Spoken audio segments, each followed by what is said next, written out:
doing phone calls, don't go, no, proper tone. Okay. What about loudspeaker? Okay. If there's a pet peeve I have, it is those people who insist on talking on their phones on loudspeaker in public. What's that about, Vilha? That's I think it's because most of us are not really educated. These phones came from the West, and because actually it's loudspeaker. It's not right at all. The only time you're supposed to use a loudspeaker, let's say if you're using you're in a meeting and there's a conference call, perhaps you can put it on loudspeaker. Yeah. But apart from that, when really many other people should listen, are supposed to listen, that's when you use a loudspeaker. Okay. And personal phone calls shouldn't. Okay. And then active listening, very important, so that you're not constantly having to repeat yourself on the phone. Actually, pay attention. Being distracted is something that makes people pardon, because you answer the phone and you still want to do other things as you're on the phone. Makes you go like pardon all the time, and you fail to communicate, or you irritate the other person on the other end. So the most important thing is when you're on the phone, be on the phone. Stop. Yeah. You're writing, you want to do other things, unless you're taking notes. Right. So because you're listening as you take notes, that's different. Okay. Yeah. Okay. So some of the SMSs coming in. Hey Joyce, you're looking lit today. Wow, thank you. That's Anastasia watching us from Namanga. Ni engineer Meshak showing a bamba nikiwa Ruaka. Asante sana Joyce, thank you for that. Someone else says, Bilha, I support the etiquette thing, but your part the recipient ndio anafaa kukata simu. Credit itaisha kwa simu. Most people just put back their phones. They don't mind if you're still off or on, and that's true. I think there are people who they wait to have people call them, and the person hasn't even been able to get through what they're saying. Well, they ask you, how are you, as a courtesy, and you've told them about last week, you've told them about the weekend, na credit yao inaisha too. Yeah. What he's saying is actually true, but thank you for having me. So now they get to know these things. People get to understand. We don't change the rules. Actually, it's the receiver that should hang up, and the receiver should say like, oh, okay, so then, oh, have a good one, and they hang up, right? Or the caller can also insinuate like, okay, so that's all. Yeah. And also, you never say goodbye if you're a customer care. Let's say if you're in a corporate setting, don't tell clients, okay, goodbye. No, it's rude. So you never tell people goodbye if you're in a professional setting. Oh, okay. Yeah, so you just... What are you supposed to say? Is that all? Or is there something else? Then if they say... So you keep asking, is there anything else? Yes, because in a professional setting, you want to assist. Sure. Yeah. Okay, that's very good to know. Someone else here was saying, hey Joyce, my response to a new number is always, who is this? At least I've learned something new today, they say. Someone here asking about how they can contact Etiquette Center. You're going to be telling us that shortly. And finally, as you do tell us about your contacts, someone here is asking, a person calls me and I feel he or she sounds rude. Can I hang up? No.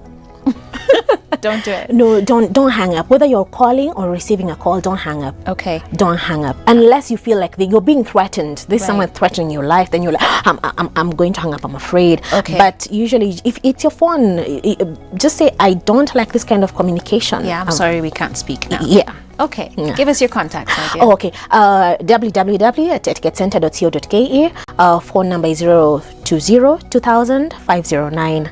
Great. Yeah. Bilha, thank you so much for coming on to Full Circle. Thank you for having me. It was great talking to you today about phone etiquette. Who knew there was something as phone etiquette? But hopefully you guys have learned something new today.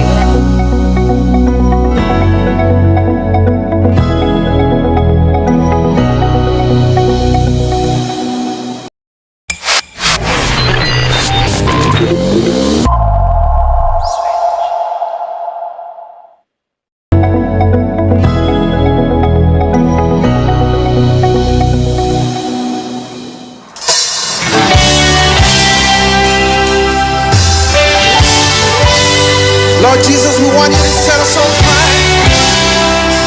We want to declare that we want to know you, Jesus.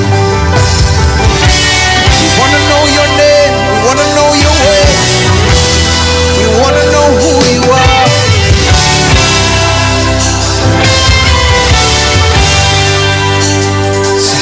I want to know you. Want to know you. I want to know to know you. I wanna see you. In all your glory. I wanna see you. Yes. I want to see you. I wanna hear you.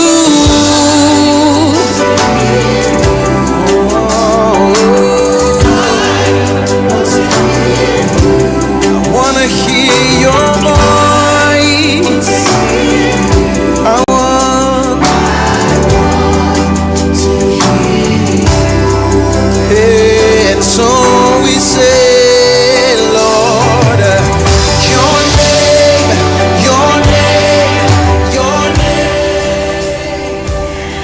Whoa, that song right there is a brand new one by one man named Kanji Bugwa. And honestly, if you have been anything around music in this country, you must know that he's a very familiar name when it comes to music. And it is such an honor to have you on our set today. Karibu sana. Thank you. Good to see you. Yeah, it's good to see you too. Hey, mazee, You're looking awesome. Asante. Yeah. Si unatutisha hapa. Ati hadi umeenda US kurecord album. Why? That is And so you run funny. an agency huku. Yeah. You recorded and performed and everything here. Yeah. What informed going and doing, you've done an entire album now in the States? Yeah. Tell me about that. Well, I mean, so it's not my first album done in the US, by the way, because you know I went to school in LA for my uni. Okay. And so I've had an affinity to the US and to California in specific. Yeah. Because I spent so much of my Young adult life. young adult life there. Yeah. But then this particular project, I think for me was, you know, I think just off camera we're just talking about how the whole global, there's a whole idea of a global standard and then there's a local standard, right? Yeah. And I've always been like, man, what does it mean to actually have a global standard in your output, right? Yeah. And so doing it in California for me was like, okay, I want to see what that looks like. And you know, right now with Wakanda, Black Panther, and all this stuff, there's this whole idea of Africa to the world. Yes. You know, and how do we take you know, this thing that's authentically African, but then present it at the world stage. Sure. And you know, we're seeing that happen. You know, Sinach, you know, Yes. Waymaker, that's been huge. You know, and actually having American churches sing it in worship. Amazing. You know, so and I really love that idea. Yeah. And I feel that, you know, it's time for Africa to share our gift with the rest of the world. Sure. That in fact, one of my pastors and mentors, Bishop Oscar Morero from Nairobi Chapel, basically says that you know, the African church has a gift that the global church is missing out on. Wow. And so for me, the album was about, let me find the best that I can find, Right. and create something that's global in its appeal and put it on the global stage. Nice. Yeah. So I mean, you've done this now after you have quite a number of songs out. Oh yeah. I mean, this is my 10th album. 10th album. Yeah. The white hair is there's a reason for it. I like it. Yeah. But 10th album. Yeah. You've done recordings in the US before, but it sounds like in many ways this one, your mentality about it, your attitude, your perception about even your own music and your journey, what you've done previously. Absolutely. So in that sense, do you think there would have been a way for you to do this sort of music earlier, or is part of your journey now acknowledging that you've had to go through a process of 10 albums? Yeah, I think for me, the whole idea of, first of all, you know, I don't believe there's any wasted time in God, number one, that everything is purposeful, is meaningful, and is, you know, is ultimately beneficial for you, because Romans 8:28, that's what it says. Yeah. All things are working out for the good of those who love God, right? And so I believe that to be true for me. And so, but I just felt like the timing was right. Last year, you know, I had a really big moment on my faith journey, and you know, I was starting to have this, I turned 40 last year, so it was momentous for me. Congrats. And thank you. And and the whole idea was like, oh man, okay, so you know, I've done all of this stuff, and I need to maybe now start maybe, you know, pouring more into young people and all of that. And God kind of challenged me, and it was like, hey, listen, you haven't done everything that is within your capabilities and within your abilities that I gave you. Yeah. And so keep doing it. And so my prayer then now became, Lord, then I'm gonna put global effort like into my work. I'm gonna put effort, like, you know that basically is comparable with any other stuff that's happening out in the world, because I feel like that's my capability, you know. And I love this Kanye West quote, which and this is even before he became a believer, and he said that success is not about you comparing yourself with your peers. Success is you comparing yourself with your potential. Right. And so there's never a stopping. There's, you know, you're like, I'm never going to reach my potential. You know, you'll never reach your potential. You know, there's always going to be something more that you can do, another place that you can advance to. And that requires such humility to admit that. It does. Because I think our idea of success is reaching this point. And accumulating awards or fame or whatnot. But exactly. Then you grow stale. Exactly. And even in this social media world where, you know, everyone is living their best life on social media, right? You know, my house things, holiday things, whatever. And it's really about comparing yourself with your peers. Right. But I'm like, there's so much more that God put in you as potential. Right. And that he's saying, listen, your potential is limitless. Kanji, there's so much you've said there that is so good, and I really want to unpack it, because you've talked about this thing about capability, even as you continue reflecting on your journey and where your album is now.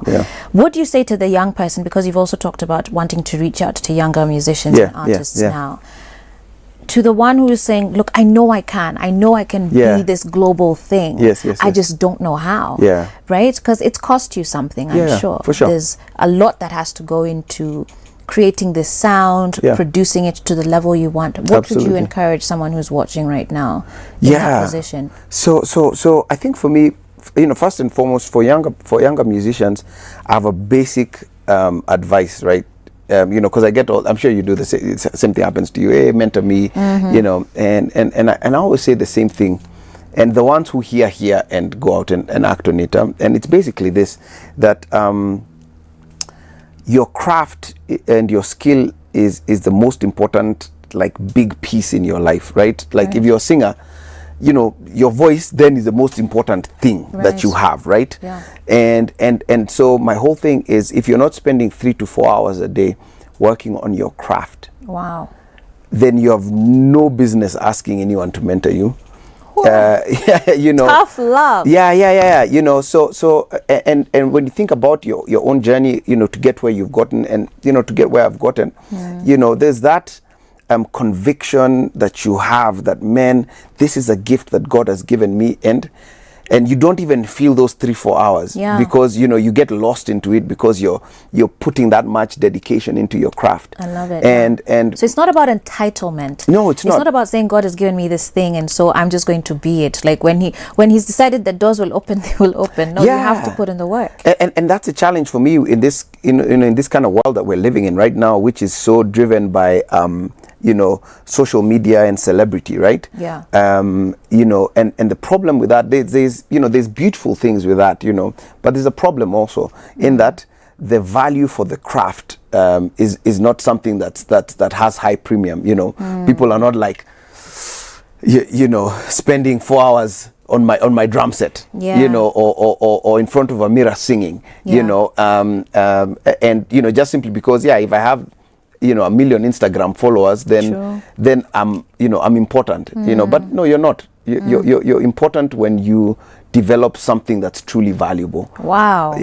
Let's touch on that some more, this value for the craft, because you've said part of, I think, your value with your craft with this current album is what you're saying you went through last year. Turning 40, you had this sort of like spiritual epiphany, if you will. In many ways, a lot of people could almost consider you like can I say like a godfather in the gospel industry? Yeah. Because I mean, you've been around, you've done this, you've achieved all sorts of different successes, and looking at what you're saying now, there's this form of entitlement, and in many ways we haven't really valued the craft. When you look at what we're doing now in Kenya, what's your biggest challenge to artists and musicians today, specifically gospel musicians? And you know, I think for me it's the realization that we're living in a global world, right? And you know, someone is in an instant able to switch from your YouTube channel to Tasha Cobbs, is able to switch from Tasha Cobbs to Kanye West, is able to switch from, you know, and so basically in the past where, you know, we had this cocoon called, you know, your region, right? You are only graded as far as how good you are in this region. Right now it's globally, you know, so someone is actually able to watch your video and Tasha Cobbs back to back. Right. And so they're gonna say which one is the good one, right? And so I feel that being able to start to engage with the fact that, you know, there is a global standard and you're not it, you know. So how are you measuring your success now? Well, for me, so success for me is first of all has nothing to do with craft, you know, and that was an interesting kind of shift in my journey, right? And it's so amazing because when you kind of realize the gift that God has given you, and that the gift is given you is not the gift to sing. Right? The singing is a vehicle for something else, and it's a vehicle for discipleship. It's a vehicle for encouragement. It's a vehicle to bless people. Absolutely. Right? And so the end result is actually now what becomes your blessing and how you view success. I had a guy who told me this amazing story that really rocked my world. And it was basically, I was at a meeting, it was just a hangout, like a prayer meeting at a friend's house. And this guy who, you know, I didn't really know him, comes up to me and he's like, hey, listen, I was depressed and suicidal. And for 1 year, like I listened to one of your songs on repeat. Wow. And so I'm there thinking, okay, it's got to be one of my big songs. It was like an album filler song. Wow. I didn't even know the name of the song. You know, it's one of those for like, what? And I was like, you know, so God is amazing because this guy, I went through the effort of writing this song, of dreaming about it, of recording it, spending money on it, so that someone somewhere could actually have a tool to help him through his suicidal and depressive state. You know, I'm like, then that makes the journey worth it. You know what I'm saying? Absolutely. And that's how I view success now.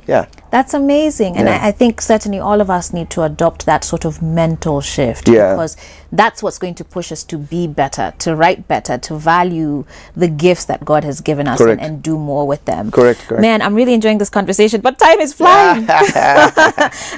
But speaking of an album, you do have a release coming up. Could you tell us very quickly about the release, and you're having a live experience as well coming soon? Yes. So brand new album, you know, that I recorded live in California. The album is called Set Us on Fire. And maybe just a little blurb on the album in terms of the title and the thinking and the philosophy behind it. So there's this pivotal moment in Christian history, which is the disciples are in the upper room. They're praying. I'm sure there's a lot of anxiety because of what has happened to Jesus and all of that. And then, you know, the Bible talks about how the Holy Spirit came down as tongues of fire on each and every single one. And it seemed like everyone had been lit on fire. And that point, everything changes. The world changes because the Holy Spirit meets people who are ready to do His will. Right? And so my prayer for this album then is that God would set our hearts on fire. And so it's a worship album, 10 songs. When is your live experience? The live experience is, so first of all, the album is being released on the 16th of December. So it's available everywhere on the 16th. Live experience is on the 29th of December. It's a Sunday evening, 6 p.m. Okay. It's at the Funga Mano House. And, you know, you Charges? can, it's 1,500. Okay. And yeah, you can find the tickets on my website, kanjimbugwa.com. Great. Kanji, I'm literally about to get kicked out of the Yeah. building. Can you give us a very quick a cappella? Yeah, sure. Just get a taste.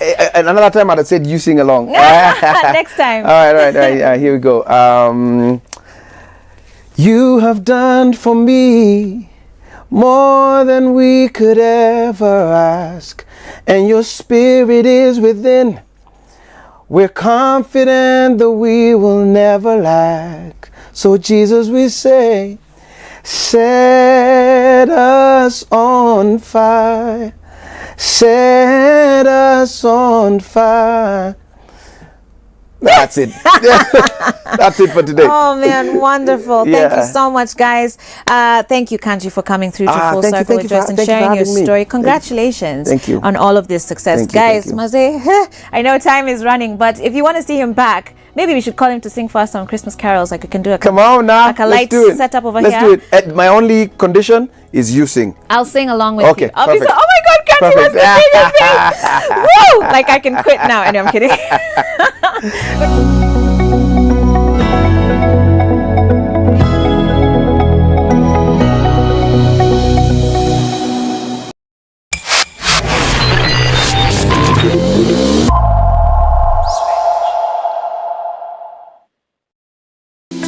This is Accra Arts District in Osu. More than just arts and craft, a creative space that connects you to Ghana's heritage in fresh, meaningful ways. But before we dive in, let's take a look at what is coming up on the show. We see how Amaze Balls is giving old tennis and pedal balls a new life in Cape Town, South Africa. From masquerades to masterpieces, discover the captivating story behind Valerie Fab Uche's vibrant arts. Then we move to Ghana to meet Kwaku Bediakon, the Ghanaian who wants to build the world's biggest sustainable clothing brand. I am KMJ and you're watching AfriMax.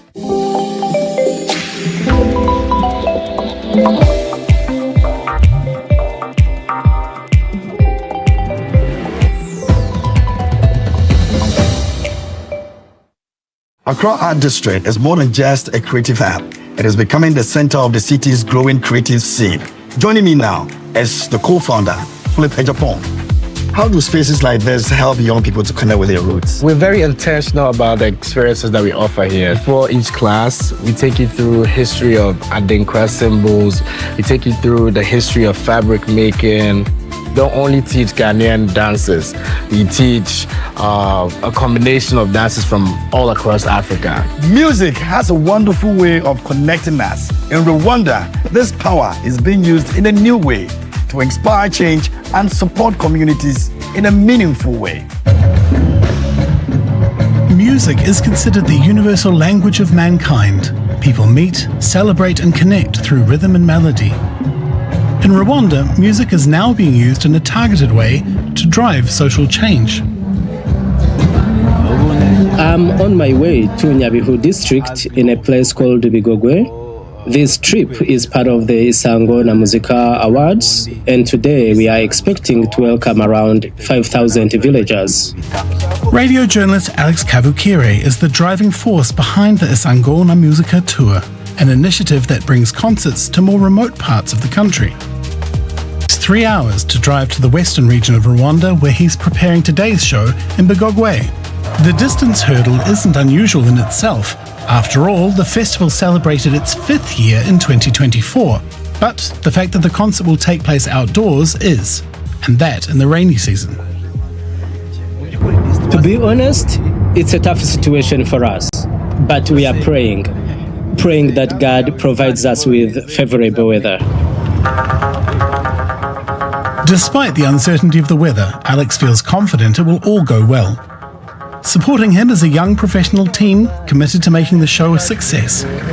They all travel hundreds of kilometers across the country to organize a concert that inspires meaningful change in Rwandan society. Why is music making a difference?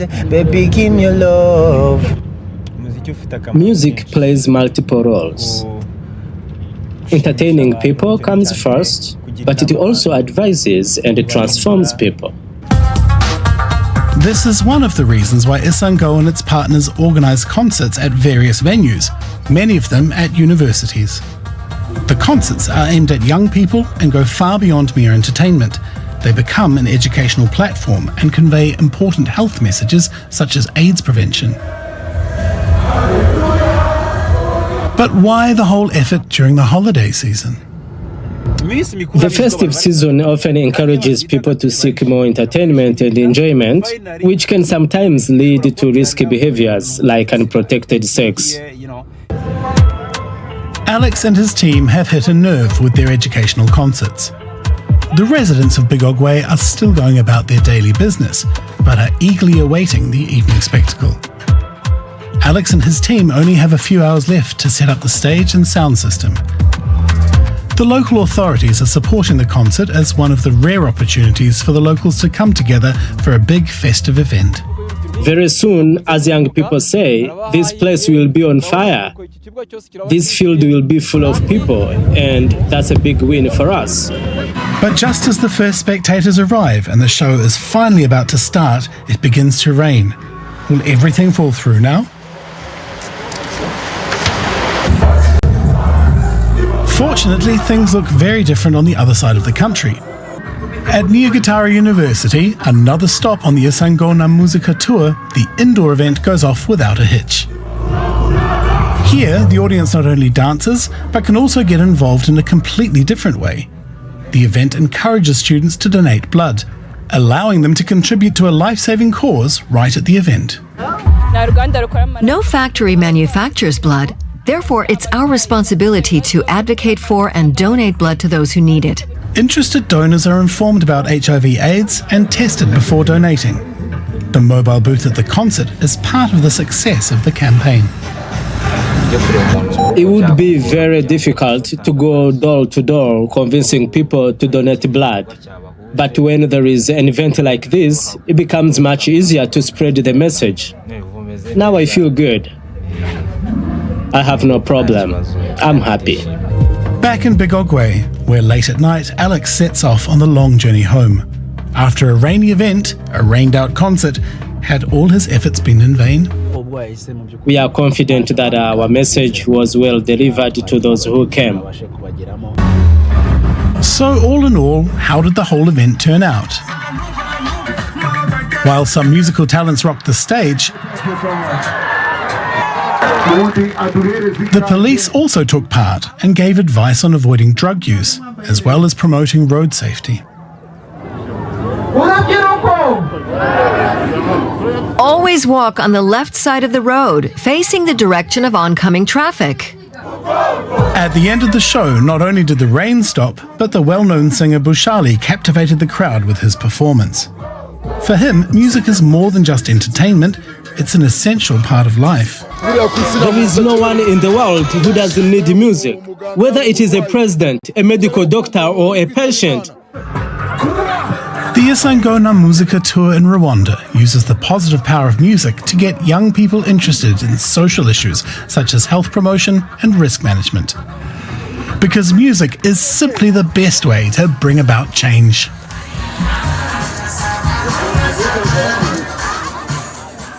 Now, back to you, Philip. At what moment did you realize that Accra needed a space like this, which goes beyond traditional galleries?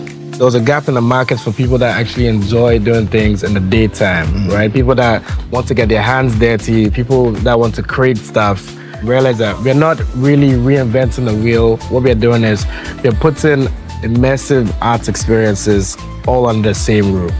Can you walk us through the typical activities and workshops that takes place here at the district? We have our pottery, which is a hands-on pottery making. It's actually in two parts. So it's time on the wheel, the pottery wheel, and then hand molding as well. Then there's my favorite, the splatter painting. See, thank you very much, Philip. Thank we'll you get so our hands dirty a bit later. Okay. What began as a simple idea to reuse old tennis and paddle balls has grown into an inspiring design movement in Cape Town. This is Amazeballs.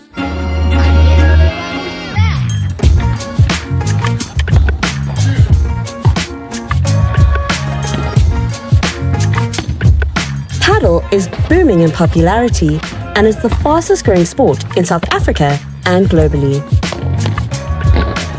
I've been playing paddle for 18 months now. It definitely is a new passion. I absolutely love it. It's a sense of community, so many new friendships. It's just been really great.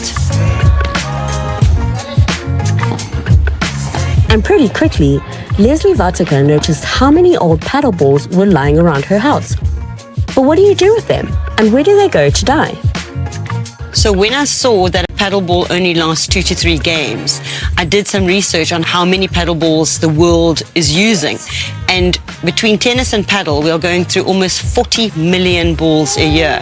And in South Africa alone, over 100,000 people are playing paddle. So that's about 1.8 million balls and growing. And this became a sustainability issue for me. Oh, that's a heavy one. With background in advertising and training of young entrepreneurs, she was bursting with ideas. In December last year, we put in our first spin at one of the clubs in Cape Town, and from there it really has exploded. We are now at 65 clubs across the country. And her garage is bursting with balls. Now what? We're making furniture, and we really want to engage with the creative community and see what the creative industry can come up with. We want to really create some beautiful, interesting, creative pieces with these used tennis balls.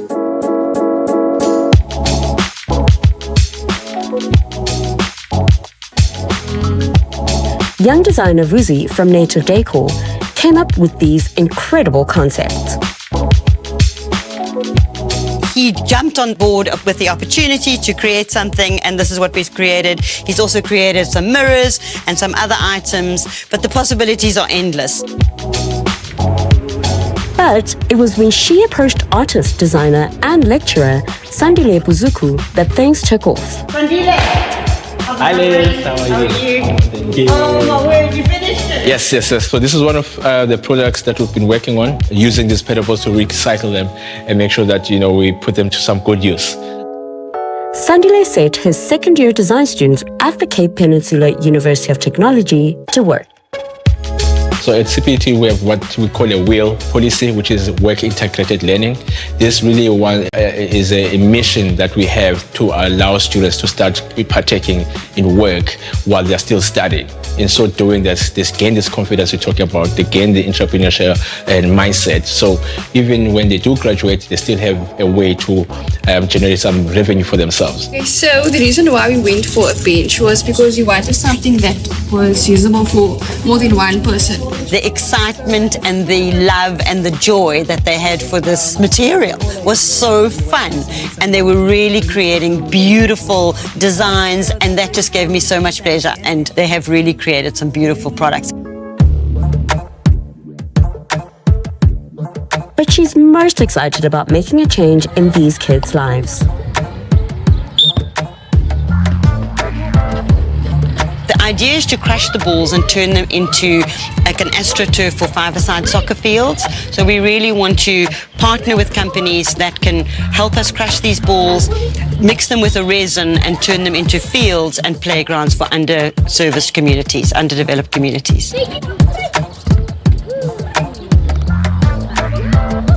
The first recipient will be the school. Headmaster Anthony Mayer says the kids are crazy about five-a-side soccer. As you can see, this pitch is all sand and clay. AstroTurf will see that the sand doesn't dissipate or erode any further than where it goes. They will enjoy it here more. As you can see, they play with school shoes, and now they can, if they have an AstroTurf, they can even play barefoot.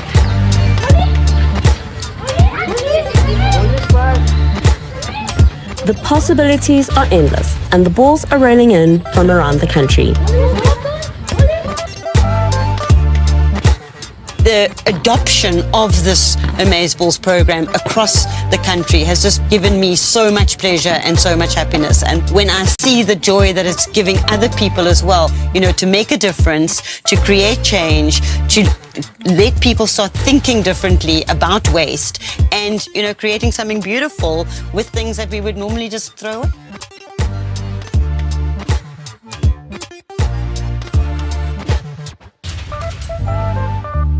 Now, back to you, Philip.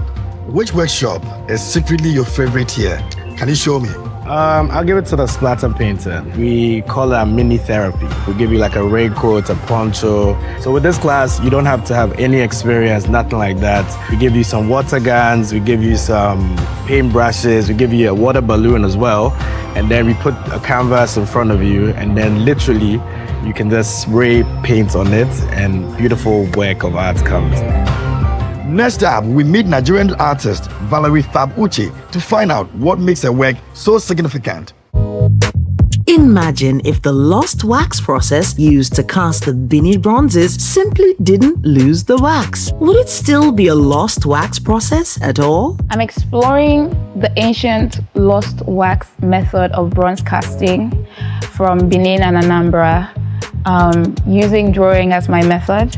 I'm basically reversing the technique and making wax the primary material and piece of my work. Valerie's found wax draws inspiration from the ancient Benin Kingdom's bronze artifacts and the rich cultural heritage of the Igbo-Oku artifacts from southeastern Nigeria. Once upon a time, there were artifacts created here in Nigeria, in Anambra State, called Igbo-Oku, and even though these artifacts were taken away, it still sort of influences the kind of work that is produced here in Nigeria.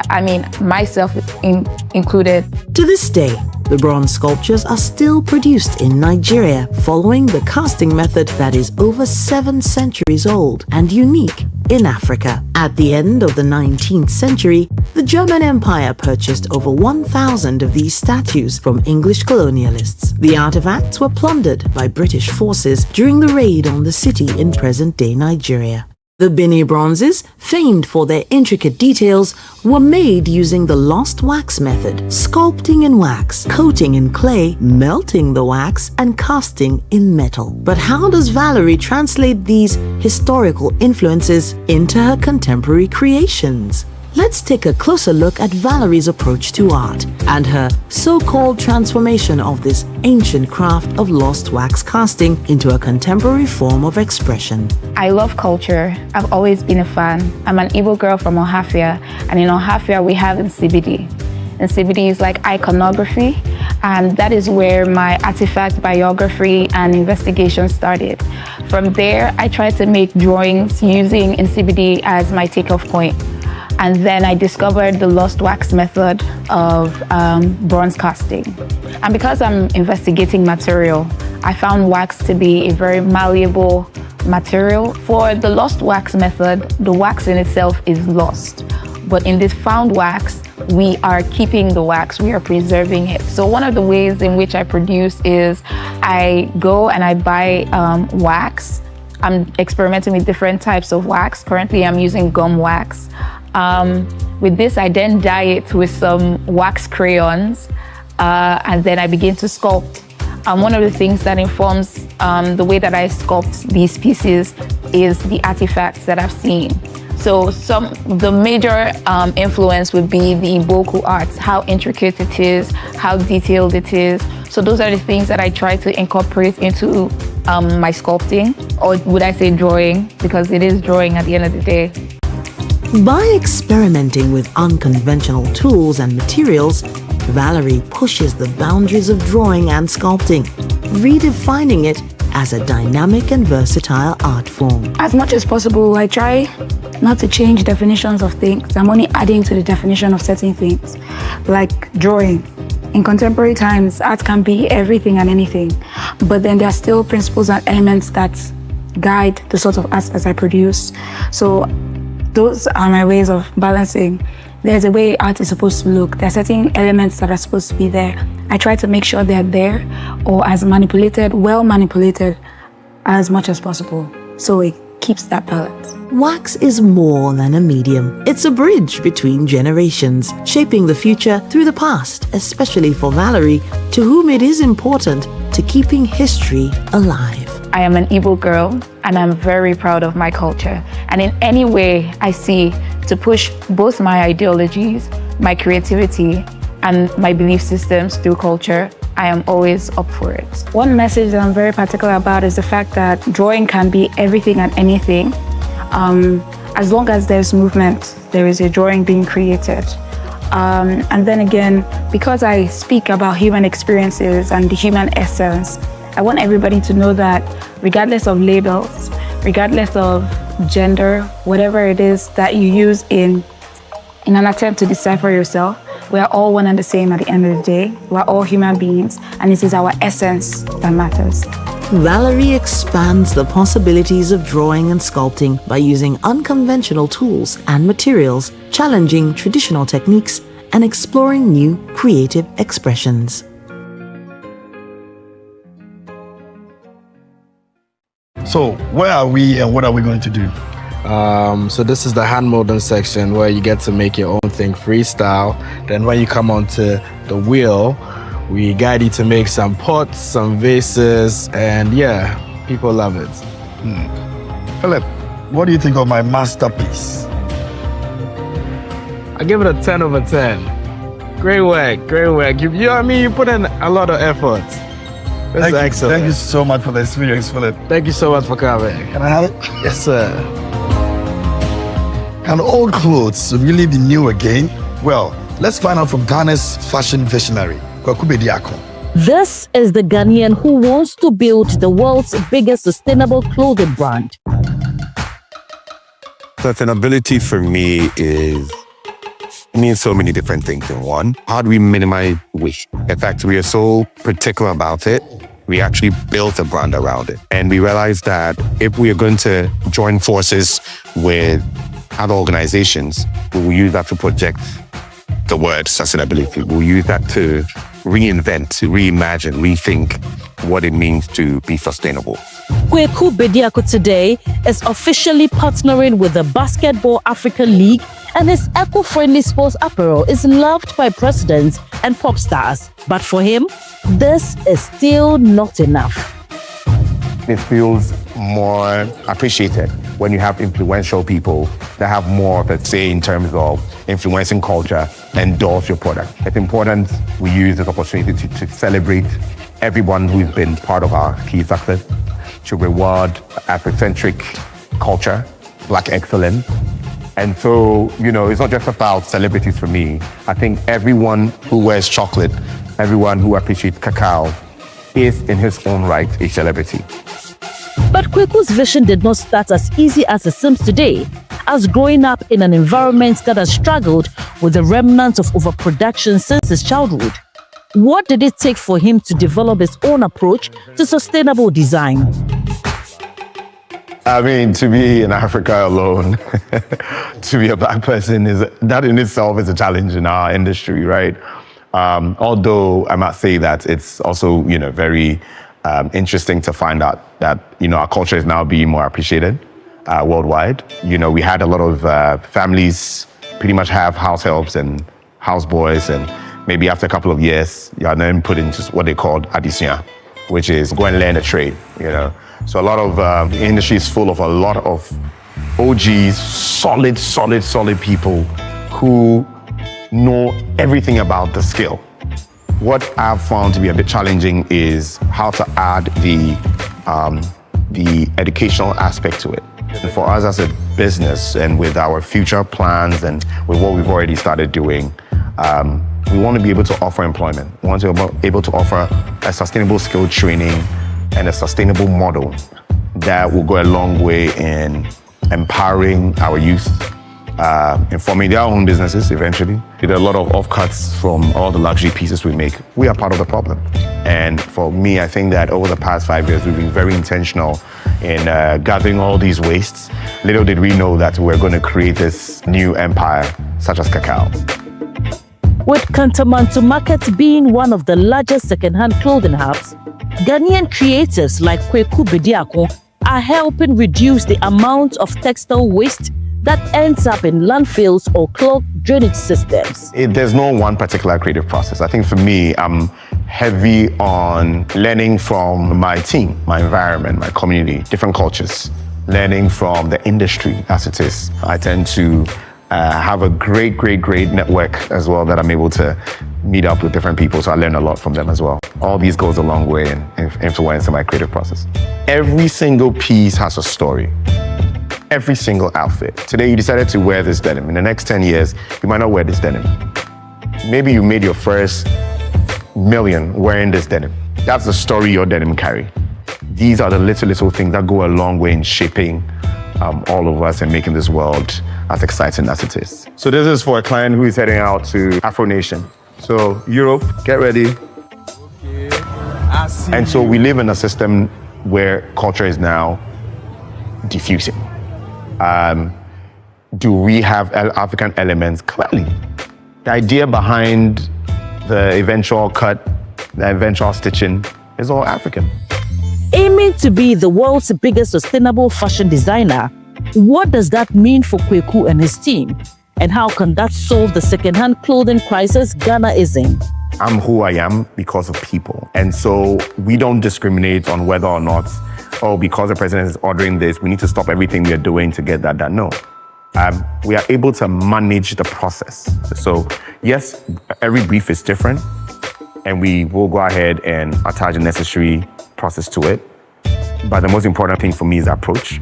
And approach is usually the same. And we're consistently building a practice that will be generic to the business. So we are currently buying, we are not stopping, and definitely reassembling old clothes into stylish and Afrocentric clothing. We want to be able to show that sustainable fashion could be modern, could be elegant, and could be also authentic, proudly African. Also, we are expanding into other facets, furniture, arts, other accessories, bags, leatherware. So as we don't forget to wear clothes, we shouldn't forget that the world is also depending on us. So we should be very deliberate and bring your stories mixed with our stories, and let's blend it all up and have great stories that the world will feel proud of. As Kweku Bediako set his mind on becoming the world's biggest sustainable fashion designer, one thing is certain: the world is watching and following Ghana's lead. From Osu in Accra, Ghana, we hope you enjoyed this touch of artistic expression. Don't forget to head on to dw.com/Afrimax for more. Till next time, goodbye.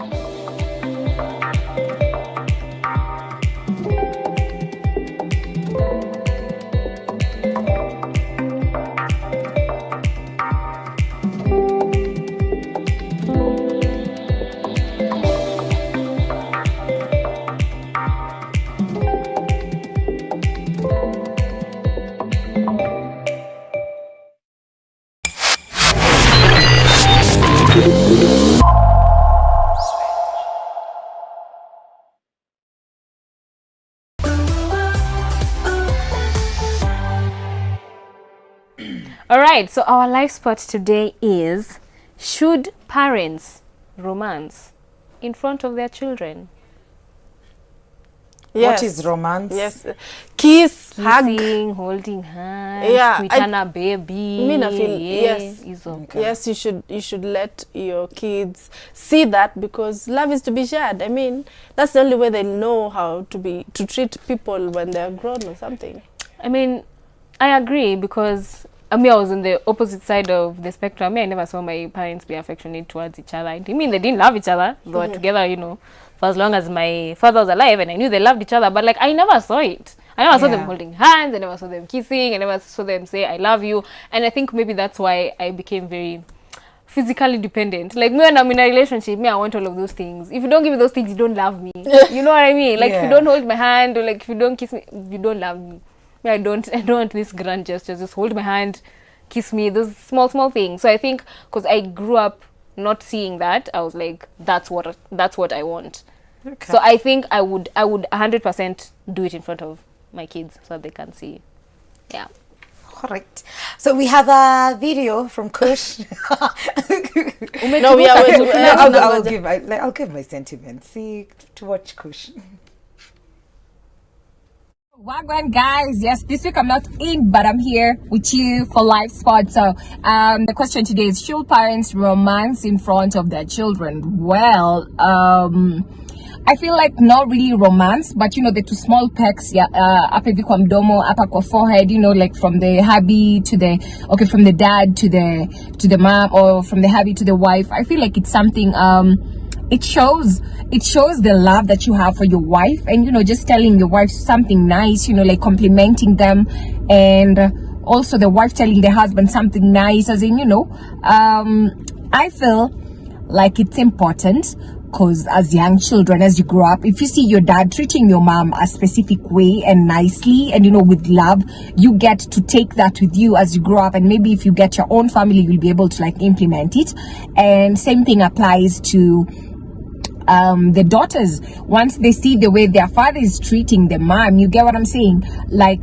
She'll also know the kind of a man to want in future and the kind of a man to say yes to in future. So I feel they're two small just indications, just to show how much you love and appreciate your partner are very essential and very important, but not necessarily the extreme, show of love. So just kidogo, just so that your kids see the way their partner should treat. So yeah, I think it shouldn't be extreme. It's hold hands. You can do the little pecks. Not overly do it. Don't give them ideas, because they're also young children. When I look at my parents now, growing up, I didn't see it. But now I think it's just the two of them at home. When we go visiting, they have a language I don't understand.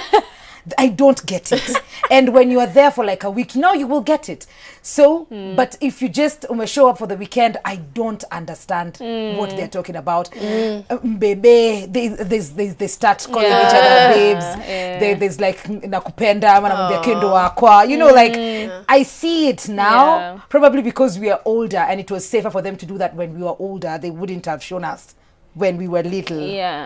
But I'm team let's just show the love. It will teach a girl how to be treated. It has to be respectful. Don't go spanking your wife in the living room wow. Yeah, that's true, because kids imitate everything that they see. No, don't tell them, show them. Growing up in the up country, of course, you rarely see these things. Like me growing up, I never had I love you from my mom or my dad. There was never those gestures. So it's something that I'd really like to do with my kids, because I want them to know what love is. There's a day King akani peck, and then I didn't have Roma yet. Tulikuwa tu si wawili, so we are watching TV, and then akani peck on the forehead, and then from nowhere my daughter was guys. What's happening? What's wrong? Papa, you didn't kiss me. Oh wow, she was even how she wanted. Exactly. That is so and if you treat it they would, that would be the same thing. If I grow up, there's a certain way of respect and a way of showing affection that you will know this is okay, this is not okay. Of course, when they're younger, you don't wanna go to extremes and you don't. But when they're older, like you said, they're freer to be themselves, and they know you're an adult, so you know what's happening. It's really fun when I go home. I look at them. Are you serious? Yeah, it's I so never had beautiful. none of those things. It's so beautiful. Me too. But I think their language of love was different. It wasn't physical touch, definitely, because me, I was just out there it wasn't I just definitely. me just and words of affirmation. And words of affirmation. I have friends who they tell me how their parents are literally obsessed with each other. The dad will start shouting from outside, "My wife, where is my beautiful wife?" I'm like, wow. People do that, or whenever they go somewhere, the dad will always have to sit next to the mom. Always, doesn't matter what is happening, which is really nice. And I was I never saw those things. You want your daughter to grow up and say, I want the kind of man my dad is, and that is how you portray these traits. Much later. Much later, obviously. I'd like to ask them though, because my mom got me when she was really young. I was like, did you guys do a baby thing before that? Did you guys even because I think they just started Baba Mwikali. I know. Was there Mama, was there babe, darling, honey, I'm like, Dad, you're called Sam. Did Mom just Sam you? Oh, Julie you? I don't know. But what we went to our grave, because even when my both kids wakiwa wadogo, they'll call the dad babe. Babe. Are you serious? So this kind of I know dad's other name. Oh wow. What's dad's other name? Babe. Cute. And we're going on a break, guys. You can share your sentiments with us. 22999 is our free SMS line. Let us know where you're watching us from as well. We'll be right back after this short commercial break.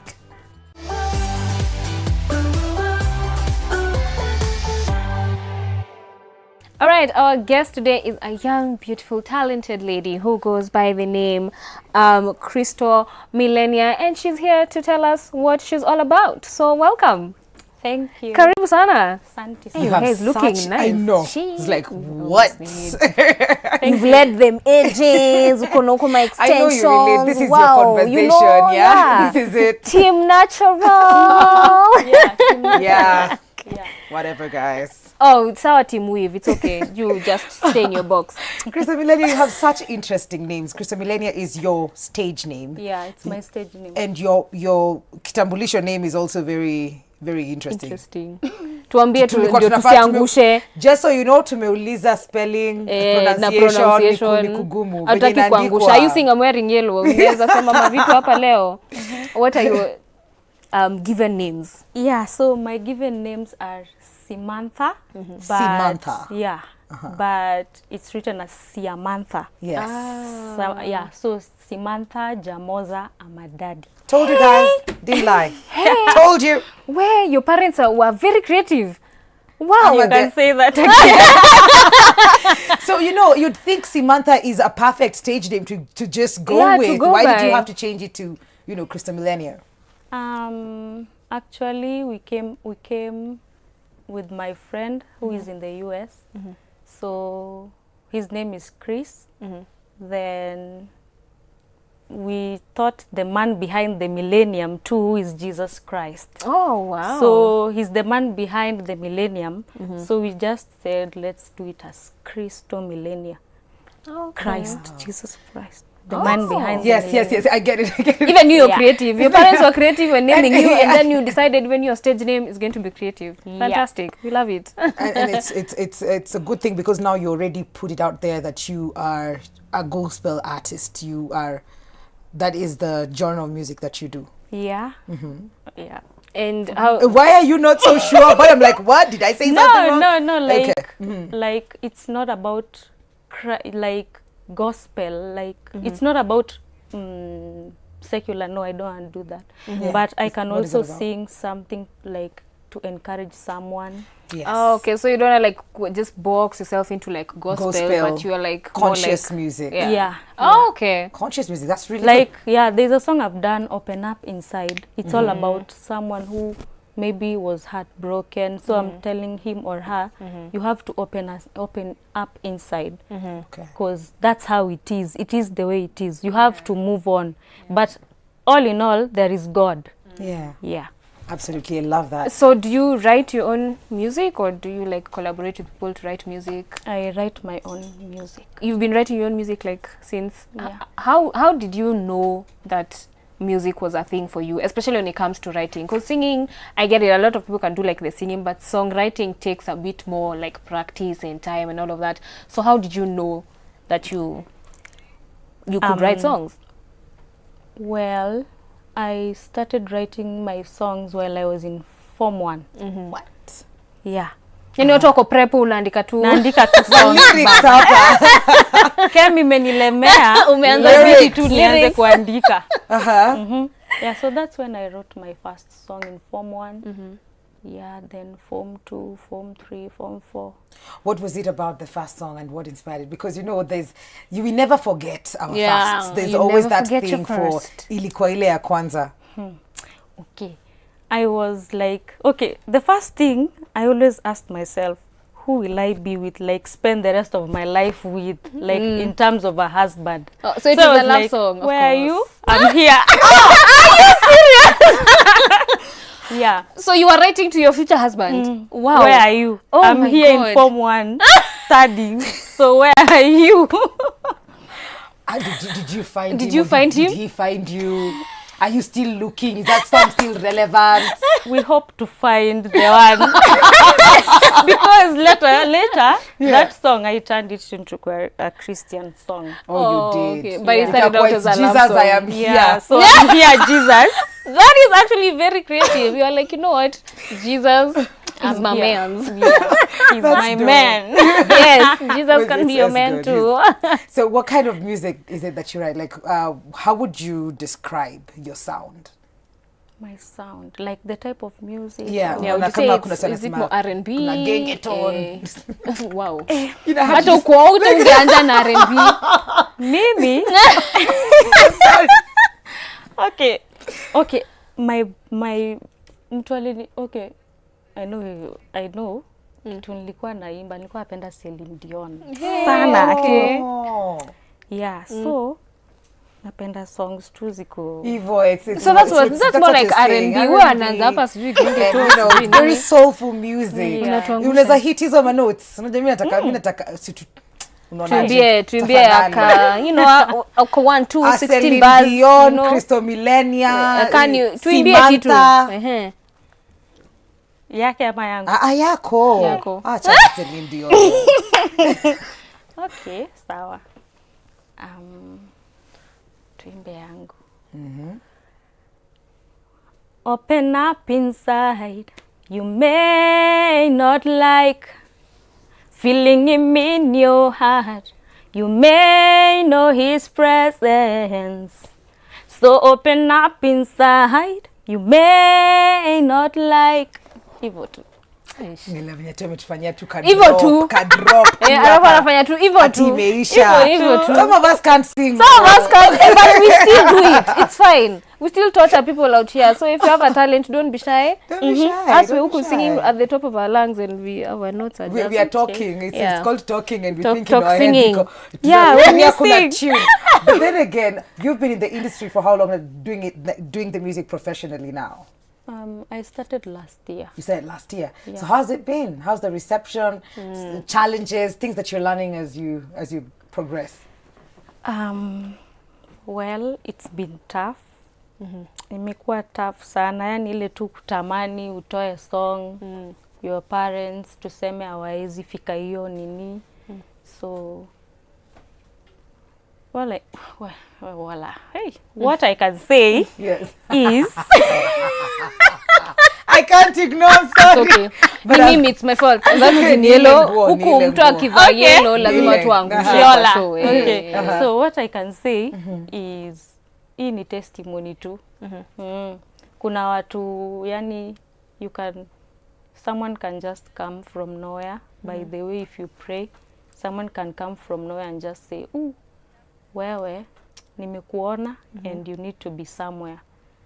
So is that what happened? Did someone like see you singing and was like, you should like give this like a shot like profession? That's what happened? Yeah.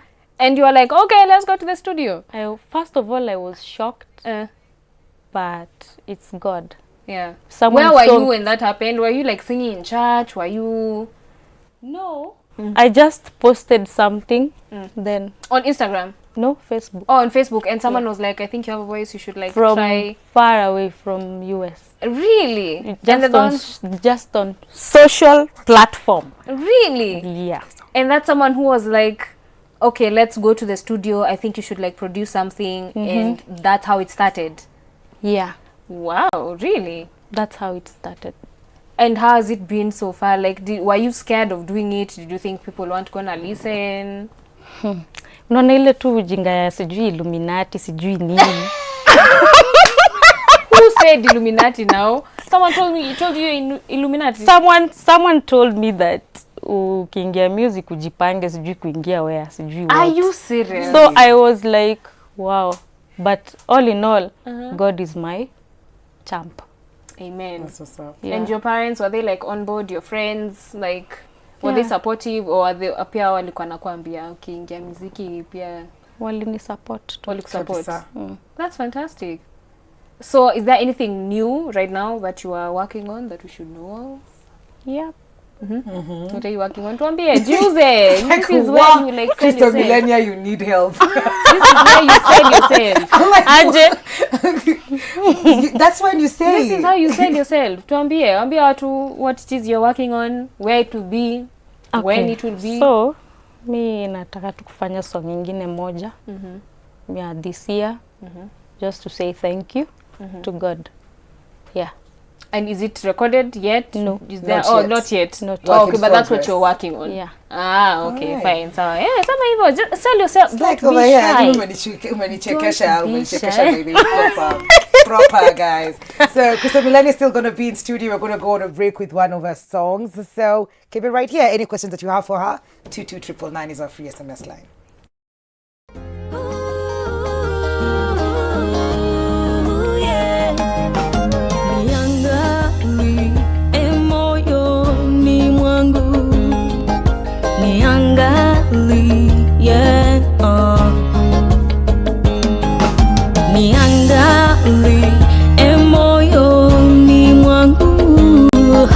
niangalie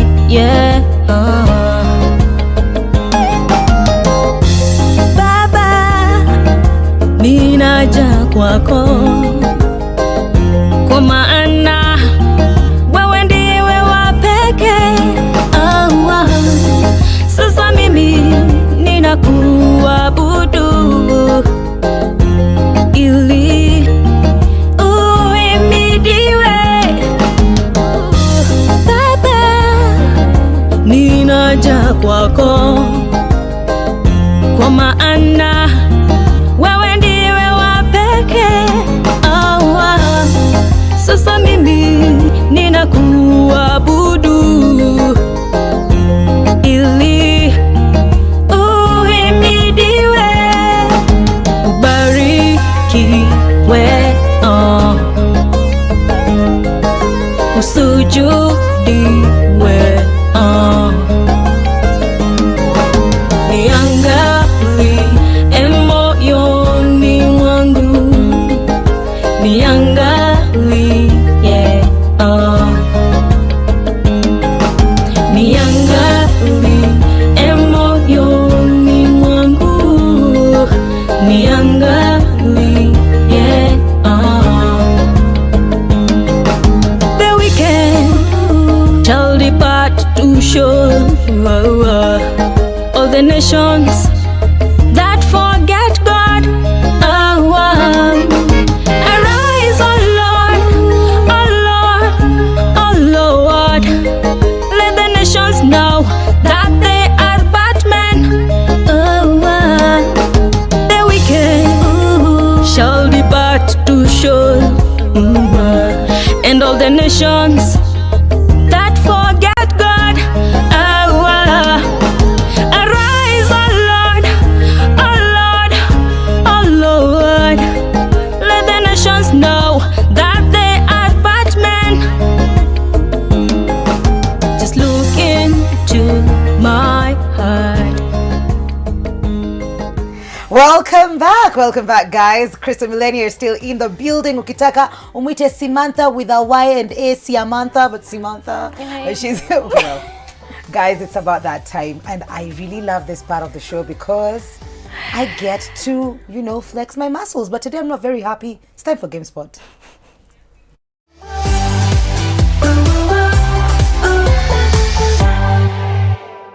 And the reason I am not happy is because prefect wa game ni Joyce.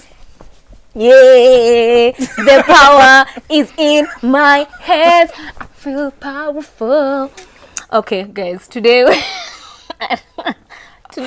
we are playing the 5-second rule. It's very simple. I give you a sentence of name things that you're supposed to be doing in a certain place.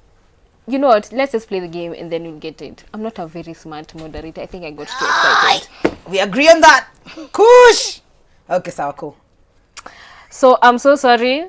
Samantha Mikali is very competitive. I apologize for her behavior in advance. Moving on swiftly. So we'll give you the chance to start first so that, like courtesy and stuff before. But she's really itching to be the first one. I can see it. She's burning up. Okay, let's do this. So name 3 things that you could change in your life if you had a chance to, and why? Why is it so long? Okay, sorry. Name 3 things you could change in your life if you had the chance, and why? There's no way that is being done in 5 seconds. Yeah. But answer. Okay, 3 things. Number 1, change my eyes. Oh, why? Because they're too big, or... So these documents were not contained in your bundle, in your original bundle? No, they weren't, Mr. Speaker, sir. We just managed to put them together yesterday. Counsel for the County Assembly. Thank you, Mr. Speaker, sir. For record purposes, my name is Elias Mutuma for the County Assembly. The application by my learned friend Katwa Kigen is opposed. Mr. Speaker, sir, you will realize that this application is being made in the middle of a trial where our expert witness is already on the stand.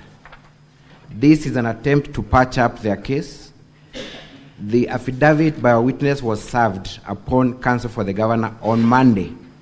There was no attempt from the governor's team to file a counter expert report. It is therefore an afterthought and an attempt to patch up their case. It will greatly prejudice us because we are in the middle of our trial. We have done almost 90% of our case. How are we supposed to respond to an expert testimony that we have not seen? So for that reason, Mr. Speaker, sir, this application is opposed. Thank you.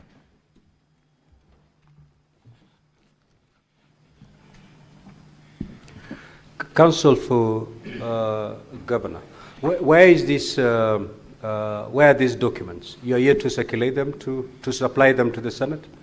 Mr. Speaker, sir, we have sent an email and supplied the soft copy already. We have also sent the soft copy to our colleagues, and they have had opportunity to look at the document. And where the hard copies are being brought as we speak. And just briefly, as a quick rejoinder in context, is that if you look at volume 4A of the County Assembly documents, from page 1 to around page 44, this case turns on a major issue, and we want that truth to come out. There are 4 MCAs who said someone voted for them. And yesterday, when Mr. Ongoya was presenting the testimony, he said that the IT person who is on the stand cut and pasted the logs from the system, and the logs are here. The IT expert will then be reacting to that to demonstrate that whatever they cut and pasted in the system from the system was incomplete. There is critical information that links these 4 MCAs. And it's there in the system, and there you need an expert to say it, not us, the lawyers. Once we receive the hard copies, I will make a ruling on it. Thank you. Let's proceed with the witness.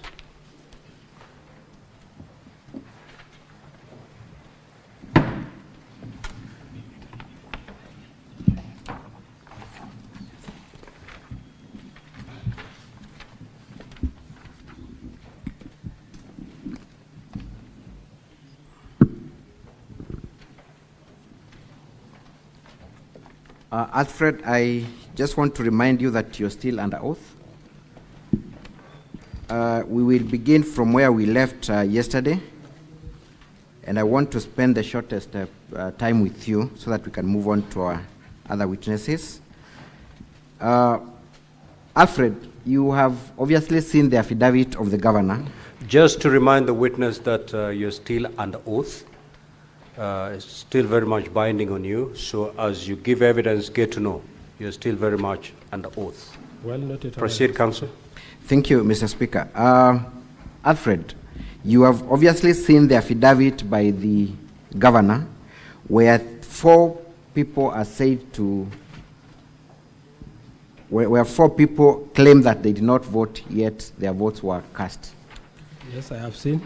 Those 4 people are Hilary Posubel, Amos Biril, and Martin Cheriot. Of course, there was Edina who has since denounced that allegation. Yes, so, I confirm. Are you able to give us the audit logs of the voting of the 3 individuals? Are you able to do that? Yes, I'm able to do that. Honorable Senators, kindly turn to volume 4A of the County Assembly's documents from page 13.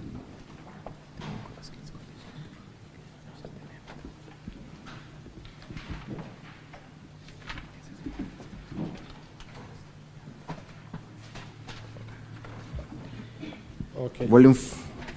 I have in volume 21, in volume 4A, and page 21, let me go to specific page where the honorable members who say they didn't vote are in, and I will.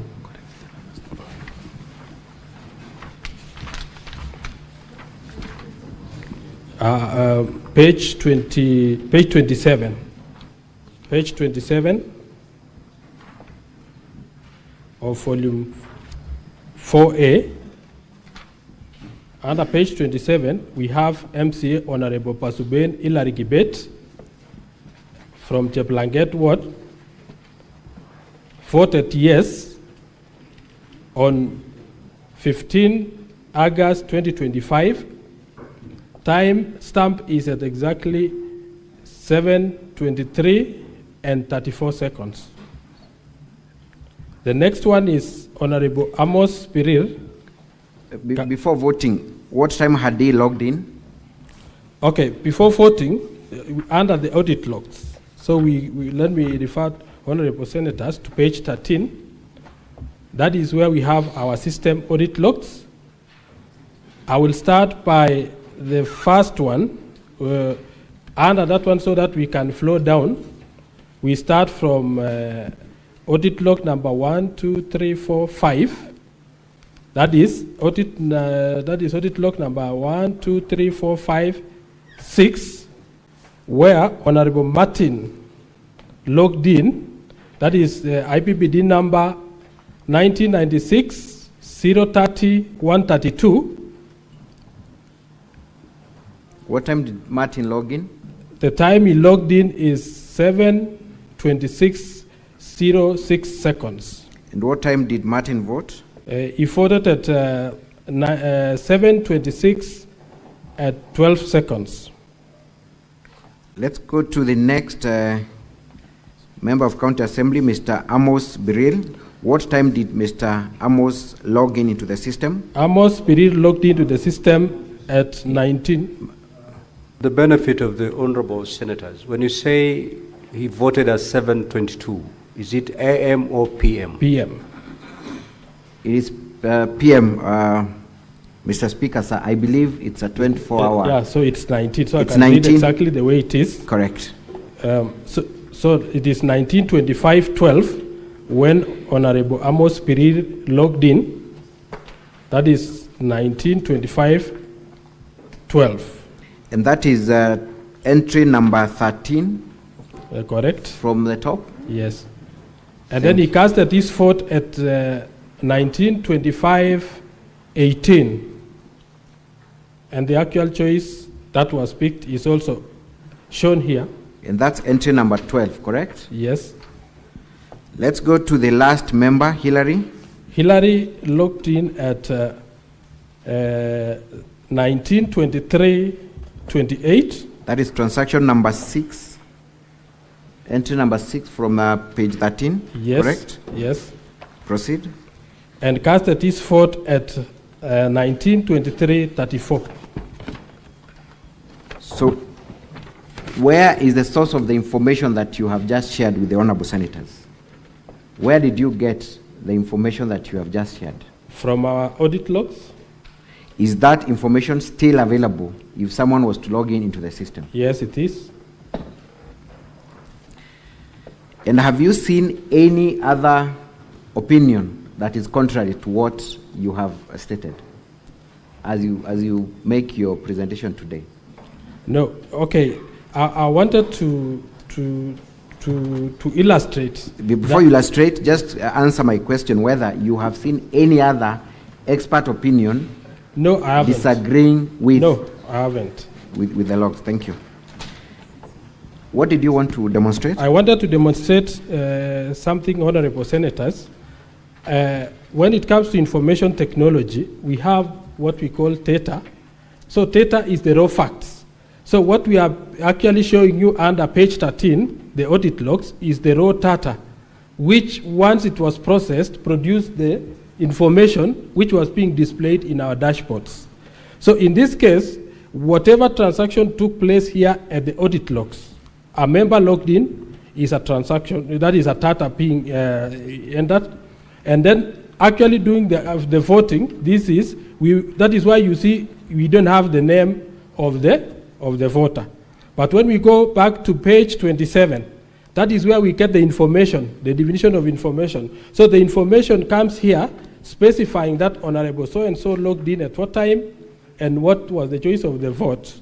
So this is clearly showing that we have really opened whatever we have done here, giving out the system logs and whatever happens at the back end of the system, we have really opened our servers regarding this election.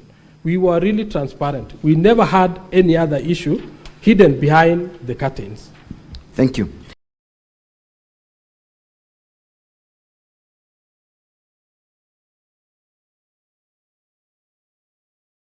And also confirm that the results were streamed live on both Facebook and YouTube. Yes, I confirm. Do also indicate and confirm that there was an indicator board present at the assembly. Yes, I confirm. There was an indicator board at the chambers. Did the indicator board transmit results in real time? Yes, you are. And were those results streamlined live? It was streamlined live in our Facebook page and YouTube page, and it is still available even up to now. Thank you. At this juncture then, Honorable Speaker, may I request the technical team to play video KCAV1 at minute 3. KCAV1 at minute 3. Then you take time to explain to the honorable members what is happening. Honorable Speaker and honorable members, that is our screen display. That is the dashboard, the indicator board in our chambers. It was indicating, even though it's not very clear, but should you open in your tablets and the rest, it shows that there was no vote cast at that time, and members were preparing to vote. Is that information still available in your YouTube and Facebook channels? Yes, that is. I think that is the one of the videos from we cropped from the YouTube. Are you able to tell from your audit logs whether your audit logs confirm that at this specific hour there was no vote cast? Yes, I can confirm. Kindly lead us to that specific place. So I want us to, not audit log actually, but I want us to see page 35. Page 35 was displaying the results. That was our dashboard or the indicator board that we were using. That is under volume 4A. We are dealing with volume 4A. So in the proposed removal from office of the impeachment, that was the motion. So in that matter, we had 0 yes, 0 no, 0 abstain, and total votes was 0. What time was that? That was at 19:14:33. That is the time I took the screenshot from. So at 19:14:33, there was no vote that had been cast? Yes. So when an allegation is brought here that votes were cast even before the system was opened, could that be true? That is false. Can that be confirmed from the system that there was no vote that had taken place at this time? Yes, even from the timestamps for every voter who casted the vote indicate exactly what time he logged in and what time he voted. Let's proceed and watch KCAV1 at minute 5:21. Again, you confirm that the video we are about to watch is still available on YouTube and Facebook? Yes, it is. At minute 5:21, order, you don't direct this. You don't really. I'm even giving you an opportunity to read your standing orders. You can pause. Tell us what time that is. And whether if someone went to YouTube and Facebook, they will still be able to see the timestamp on YouTube that corroborates with the document that you have retrieved from the system. Yes. From my time at the timestamp on the YouTube live, the time is at 19:15.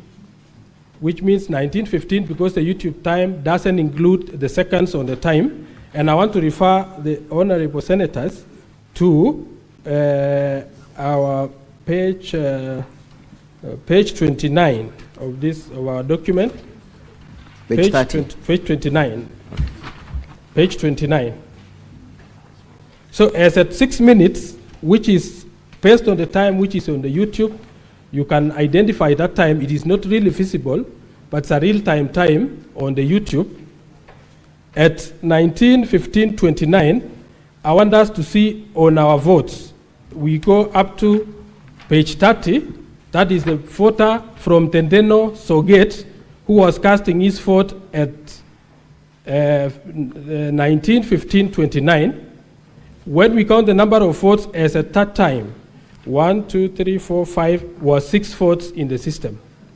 Within the same 1915, because the YouTube doesn't include the seconds, we also received 2 additional votes, which was from a nominated member and a member from Jiljila. That is what summarized the votes within that time of 1915.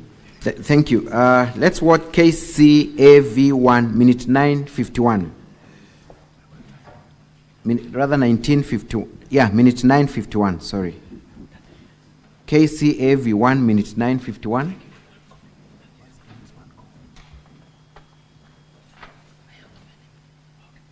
Those who don't 9:51.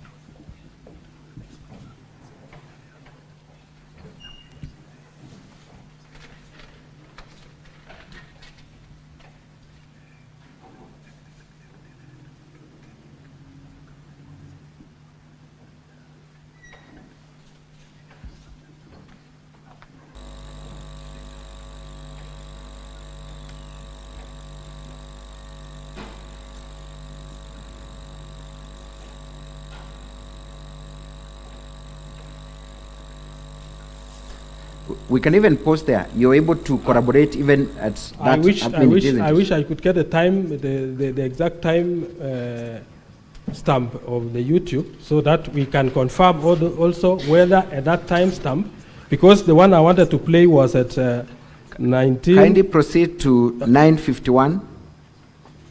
9:51 was displaying the results of 21 votes, and that was at 1956.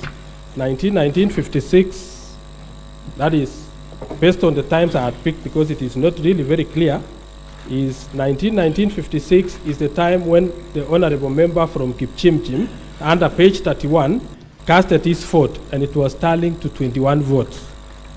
So the time, the votes were being cast on real time, and it was being posted in the display board or indicator board in the assembly. I hope we get that clip. Are we able now to project 9:51, minute 9:51?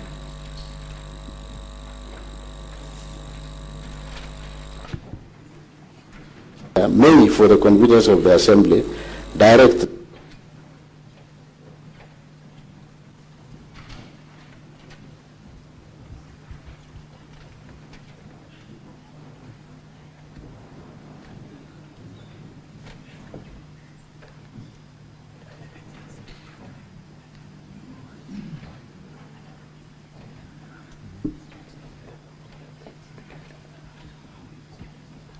For the sake of time, Mr. Speaker, sir, maybe we can proceed. Yeah, but can you confirm what? Yes, I can confirm that by 1956 we had 21 votes already cast. And is that corroborated from the indicator board available at the assembly? Yes, in the YouTube and the Facebook page. Let's go to KCAV1, minute 14:18, kindly.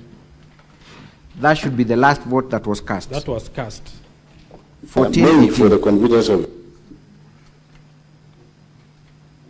minute 14:18.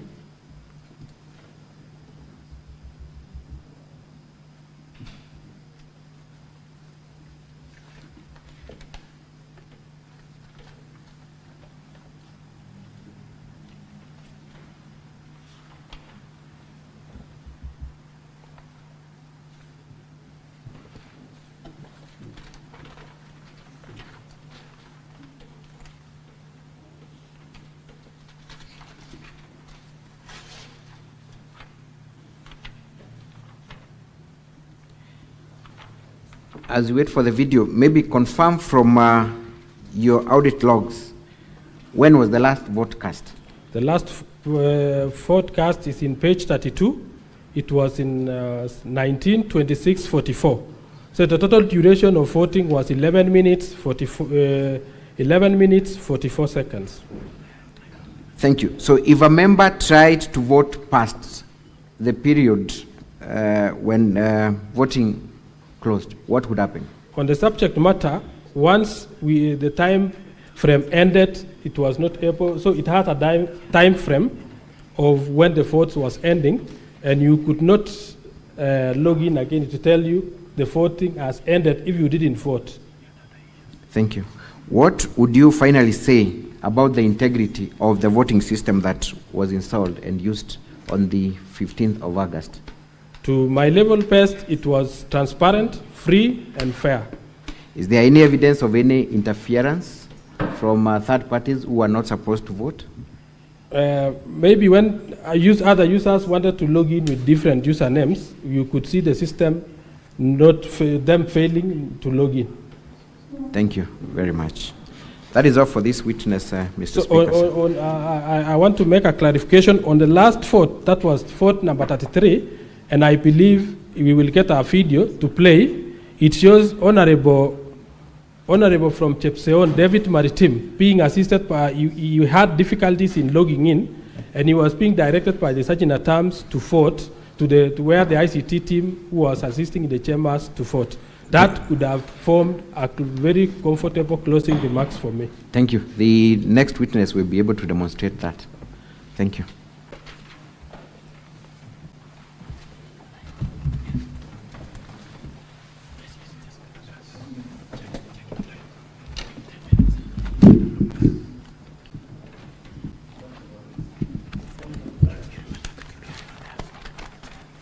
Counsel for the County Assembly, you are done with the evidence in chief for this witness? Yes, I am. Okay, so the counsel for the governor, you may now proceed to cross-examine. Honorable. Just before you proceed, yes, Senator Onyonka. Mr. Speaker, thank you so much. These, I would like, before the expert sits down, I just need a clarification. How many people... Honorable Onyonka. Yes. Your colleagues would wish to seek clarifications as well, but that will come after the cross-examination is done. Thank you, sir. Thank you. Much obliged. Thank you. You may proceed. Honorable Speaker and the Honorable Senators, for the record purposes, my name is Kiru Evanson, representing the Governor. So, I'm going to rely on volume 1 of the Governor's documents. This contained in a pink cover, and volume 4A of the County Assembly's documents. For the Governor, yes, volume 1 of the Governor's documents and volume 4A of the County Assembly's documents. Particularly in 4A, it is page 1. Page 1, page 2, and page 3. You can be shown those documents. Volume 4A, page 1, 2, 3, the list for computers. You can show him. Someone can show him the document. Yes. Volume 4A.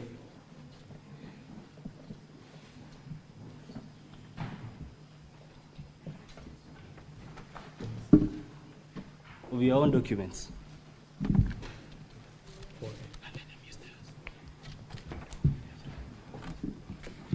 Page 1. Kindly confirm that that is the list of members that received the laptops in September 2024? Yes, I confirm. You confirm that list has ID numbers for the members? Yes, I do.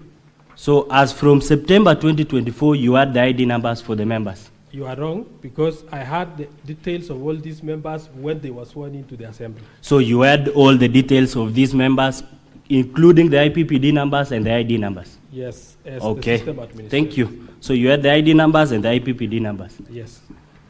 That is why I want you to look at the same volume, I didn't miss to under number 4, page 4 of the same volume 4. No, I'm referring to page 1, 2, 3. I'm concerned with only those pages. Because you have confirmed what I wanted to know. Yes. Thank you. Okay. So let's go to page 259 of volume 1 of the governor's documents.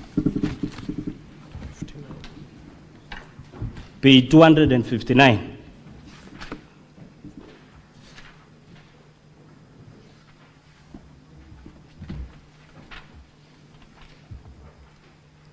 So in that page, you confirm that that is the first link you sent to the members during the voting exercise. Yes, I confirm. And that link contained all the IPPD numbers for the members. True. Okay. I want my technical person to go to that link, the first link, that is www.kerichoassembly.co.ke, KCO Assembly, /V/photos 2025-08-15-11-36-26 AM PDF. You confirm that is the list of the IPPD numbers? Yes, I do. That is the first link that the MCAs received? Yes. So any MCA could look at the IPPD number for the other? Yes. Okay. I'm concerned particularly for two members, that is the member appearing at number 35 in that list. That is Honorable Keino Chepngetich Dora. Yes. Honorable Senators, I'm referring to number 35 in page 259. Yes, yes. So, you confirm that is not the IPPD number? Yes, that is not the IPPD number. It is the ID number. It is the ID. It's the ID number. No, it's the ID number. It doesn't have the IPPD number. So it's the ID number. Yes. Now, witness, respond to the questions. Okay. So, Honorable Dora's ID number appears there. Yes. Kindly read the ID number. 2915 790. 2915 9790. Yes. You confirm it is the same ID number appearing in page 1 of volume 4A. Page 1. Volume 4A.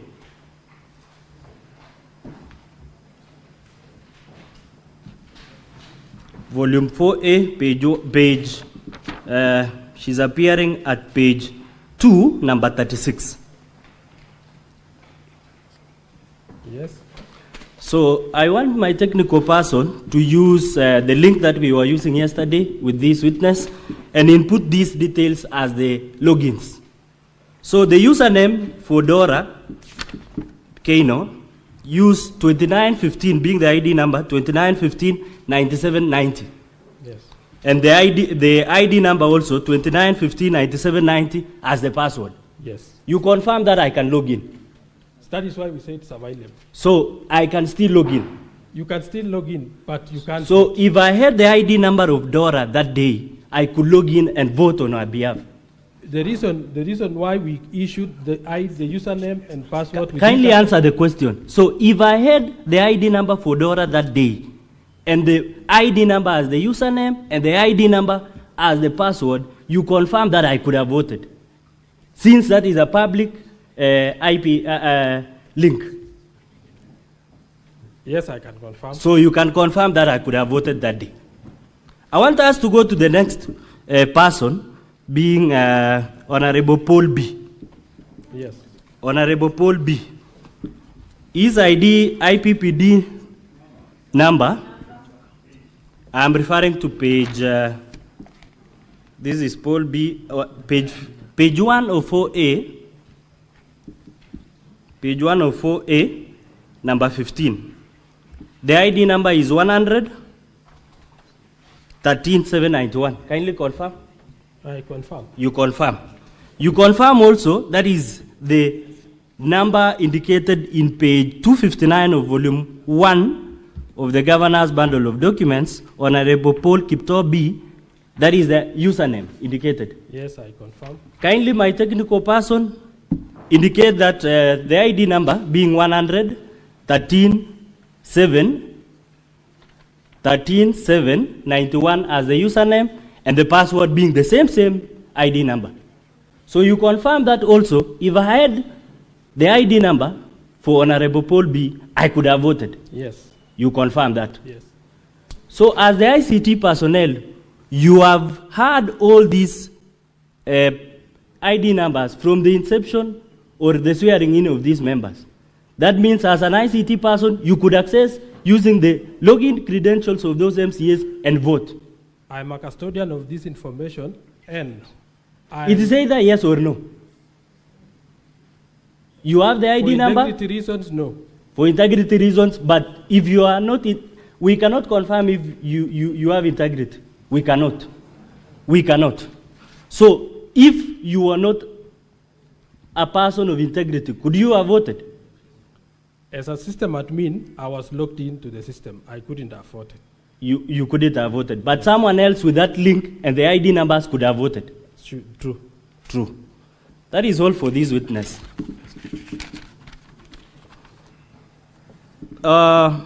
At the end of your presentation yesterday, you were to do a demo. Why didn't you do the demo? Our time is short. So your time was short? Yes. You confirmed that yesterday there was a Senate demo that was indicated in your system. We had a different, in fact, that is where I can explain. Did you have a Senate demo in your system yesterday? I had created, we only fought. You had created a Senate demo. You had created line. a Senate demo. It was on a different link. On a different link. Yes. A Senate demo, right? You confirmed that that Senate demo was not presented because some people voted before you could present that link. Because it was for demo, we hadn't changed the login details. So I realized somebody had logged in. So somebody outside the assembly had logged in and voted. Not outside. Honorable P, Kibro B, yes, and Honorable Rogon. Somebody used their credentials to log in. So it means all these honorable senators could also access that system on that voting day and vote for any member. When the motion is active, we only activate for a period of 10 minutes or 15 minutes. Now let's go to the time. You have taken me there. Let's go to your volume 2, the login. What period did the voting take? 11 minutes, 44 seconds. For 11 minutes? 44 seconds. You confirm that the standing orders 77.4 of the County Assembly of Kericho provides that it is only for 5 minutes, that voting. I confirm. You confirm that it should be 5 minutes. But with the extension of the speaker, which is in the Hansard, he extended additional 2 minutes. So additional 2 minutes will make it 7, not 11, right? When additional 2 minutes was added, there was, it's called loud consultation, or there was some commotion. No. This is a voting link, consultations. You can confirm from the Hansard. So it took 11 minutes. It took 11 minutes. The standing order says it should take 5 minutes. When did the voting deadline indicated is? The voting deadline? Yes, indicated in your documents is 8:58. That was just, so for the real voting, we had created a motion in advance. We didn't know exactly what time the question would be put. So you just confirmed that the voting deadline was 8:58 and not 7:26 when the last vote was cast. When the speaker ordered that the time for voting has ended, the session for voting ended and the NIC closed. What was happening between this period, between 7:26 and 8:58? Between 7:26 when the last vote was casted and when the voting deadline is indicated. Nothing happened because once the last vote was recorded, we closed the votes. And the commotion started in the assembly. Everybody went on his way. You can also confirm from your audit logs that there are no IP addresses. They are. Are there any IP addresses? Yes, I can. I want you to look at your logins, page 1 to 40. Particularly, let's go to page 16. Page 16. Page 16 of volume 4A of the County Assembly's documents. Our IP addresses are in page 29 of our document. No, I'm referring to the audit logs. Should audit logs have IP addresses? No. They should not have. Yes. You have answered my question. So I'll still tell you that anyone else outside the assembly could have voted that day. You confirm? Based on no, anyone else based... The IP addresses that has been used specifically to vote on here are from our own No, gadgets within the assembly. from your testimony of the ID numbers and the IPPD numbers, anybody else with that link could have voted that Yes, day. yes. Thank you.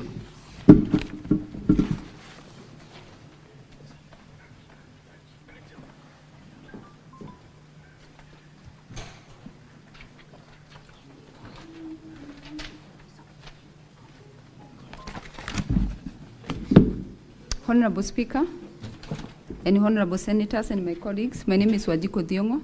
I represent the governor. I'll pick it up from where my colleague has stopped. Alfred, I will refer you to your affidavit, which is in your volume 2.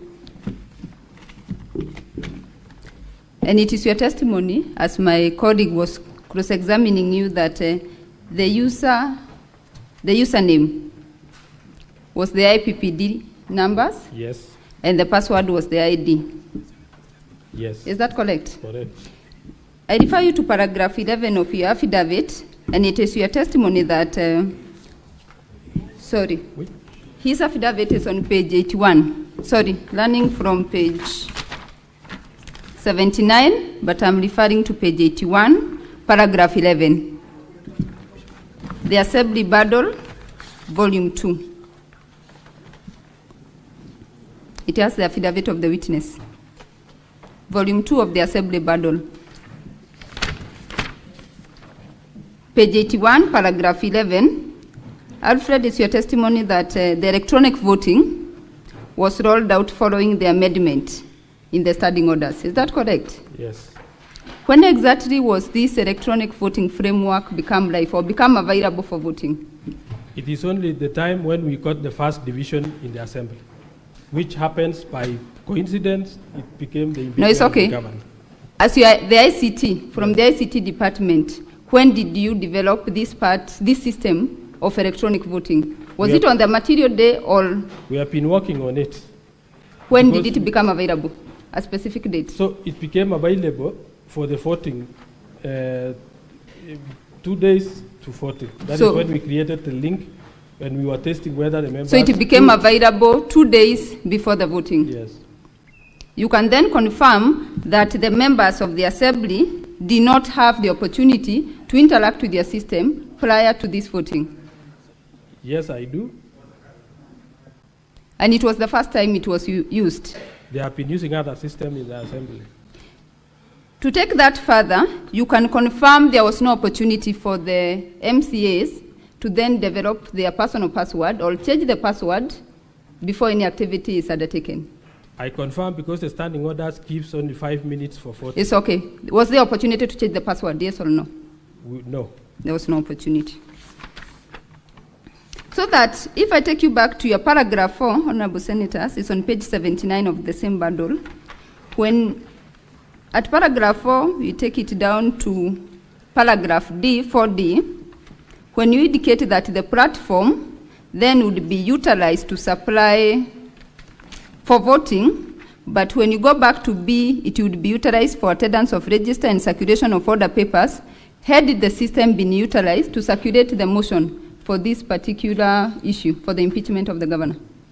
Was the system used to circulate the motion? So that is our internal, from my affidavit, I have indicated that we have been using a financial management operation system that had... Let's go to paragraph B2. Yes. Circulation of order papers and committee reports. Yes. Was the system utilized to supply the papers for this particular motion during that day? Yes. It was utilized? Yes. Have you adduced evidence to that? I didn't, but... You did not? Yes. It's also your testimony that under the bundle,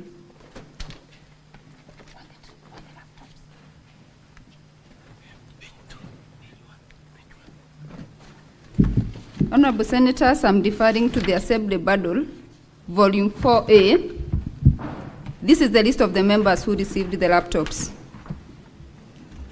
Kindly confirm from that list there is no information on it, on training of electronic voting to the MCAs from that list on the face of it. Yeah, there is no. There is no also content of the training course, which in your testimony previously, you had said they had been undertaken through several trainings. Yes. Have you given us the training course tabulating the content which they had been trained on? No. Specific dates of these trainings? They have been attending trainings. Specific dates of this training? I can't mention. You can't recall.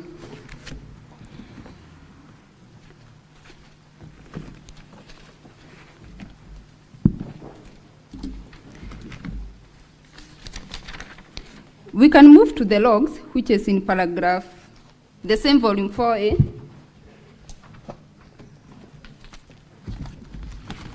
Honorable Senators, I'm referring to volume 4A of the Assembly, page 13.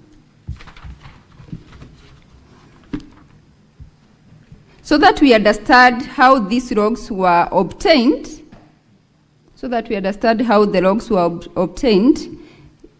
when your lawyer was submitting in the preliminary objection, he indicated that your team got into the system, yes, copied the logs, yes, pasted somewhere, and you printed out. Do you stand by that testimony? Yes. Help us to understand, for those of us who are not ICT officers, when you get to the system and you want to generate the logs, yes, does it show from the oldest activity or the most recent activity? From the oldest. From the oldest activity. From the recent to the oldest. From the recent to the oldest. Yes. And it is on that order that you copied the same. Yes. Move to up to the end of that, up to page 17.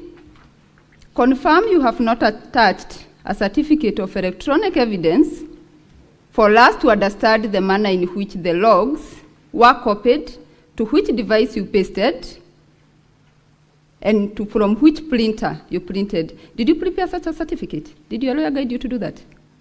A certificate where you elaborate how you had pasted the logs and printed? I didn't do that. You did not do that. Mr. Speaker, it can go on record that this is extract of electronic evidence and is not supported by the certificate under Section 109 of the Evidence Act. But with that, let's look, Honorable Senators, I'm on page 13. You have told us it's on chronological order. Go to entry number 1. What is the timestamp? What is the time of that activity? Entry 1. Just read out the time. It is 1908. We are on page 13 yes, of volume 4A of the Assembly. Yes, it is 1908-48. 1908-48. Yes. What is the next time? On entry number 2?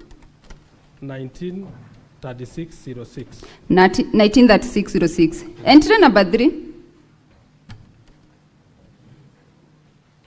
26-44. Explain to us that chronology, that they do not follow each other. From 1 to 3, just reading on the face of it, it starts from 1908, goes to 1936, we go back to 1926. That chronology, as you told us, is from, you had said it's from the oldest. Yeah, but that was copying. That was just copying. That was copying. Yes. So in copying, then you had some leeway in editing of which comes first and which comes next. No. Then where doesn't the chronology come?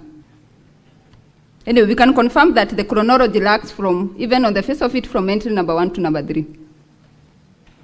The chronology is not there. So the chronology from number 3 is... No, it's okay. Chronology number 1 to 3, is it, as you had said, is systematic? From oldest to the, or there is a mix-up? There is a mix-up. There's a mix-up.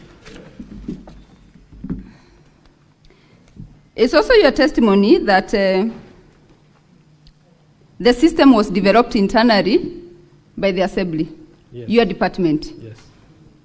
Can you confirm you have not adduced before this House the system security certificates for them to build a confidence in your system? You have not produced those certificates. Standing orders cover us in that, in terms of... It's okay. We are before the Senate. Do you have those certificates for this system? We rely on the standing orders. You rely on the standing orders, so you don't have them. Have you ever tried the penetration test to your system to see what my colleague was alluding to, that anyone who had the user ID and the ID numbers from wherever they were in this country, they could log in, vote, and get out? Do you have some did you ever do some penetration test to confirm that there could be no hacking to your system? Yes, because in the assembly you have the firewall. It's okay. Do you have the test certificates before us today? No, I don't. You don't. And as I finalize then on your login, I know my colleague Mr. Wanyama will come in deeply to that. Confirm that it does not show us, apart from the IP address, your logs do not show us when a specific MCA gets in and when they log out. There are no logouts. Most of them didn't log out. They did not log out. Most of them. So up to now, they are still in the system. So the extract of this in here I didn't include because by the time I extracted, they didn't log out. But either way, when we go through your logs, which is on from page 13 all the way to page 17, it does not show us the logouts. Some logouts are there. Some logouts are there? Yes. Okay.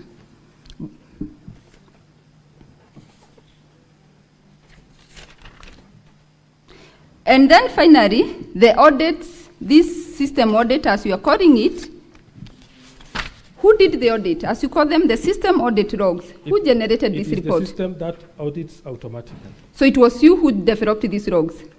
It is generated by the system. By yourself?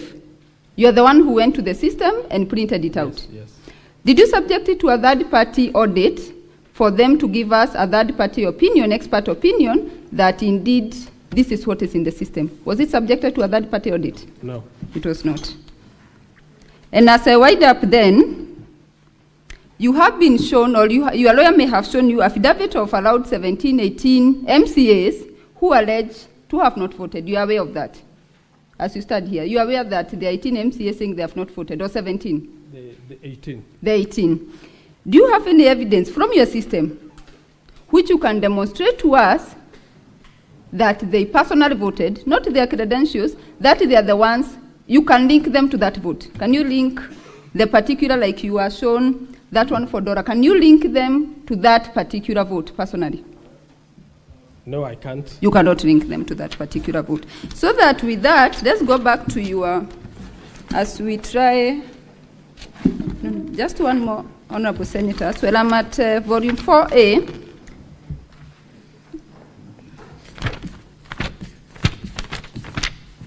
No, I can leave it at that. So that we wind up. Let's go back then, Mr. Alfred Colil, to your paragraph 2. And as we look at to give credence to your testimony, are you testifying as an employee of the county assembly, or are you testifying as an ICT expert today? As an employee of the county assembly and system admin. A system admin? Yes. So you confirm you're not an ICT expert? Are you an ICT expert, yes or no? No. You are not an ICT expert. But anyway, let's look at your paragraph 2 as you claim you are the system, you said you are system administrator? Yes. Let's look at your paragraph 2, and you say that you have bachelor's degree in business management. I'm sorry. This is the affidavit of Colil. It's in volume 2 of the assembly. It's on page 79. I'm looking at his credentials, which he confirms he's not an ICT expert. When you say an expert, I thought somebody who has been maybe sourced from somewhere to come and verify. But I am an ICT expert by profession. So you're an ICT expert? Yes. Okay, let's look at your paragraph 2. We take it that. You say that you went to the University of Kabianga and took a degree in business management. You also have a diploma from Multimedia University, and you have several certifications. And finally, a master's degree from the University of Kabianga. Those are your certifications? Yes. So that the honorable senators can examine your expertise and competence today in regard, and more particularly because of the doubts which are being created to your system. Have you attached your certificates? Yes, I think I forwarded the certificates to our team. Have you attached it? You can show us? No, not here. They are not, you don't have them before the House? No. I'll leave it at that, and with your permission, Mr. Speaker, invite Mr. Wanyama. Thank you.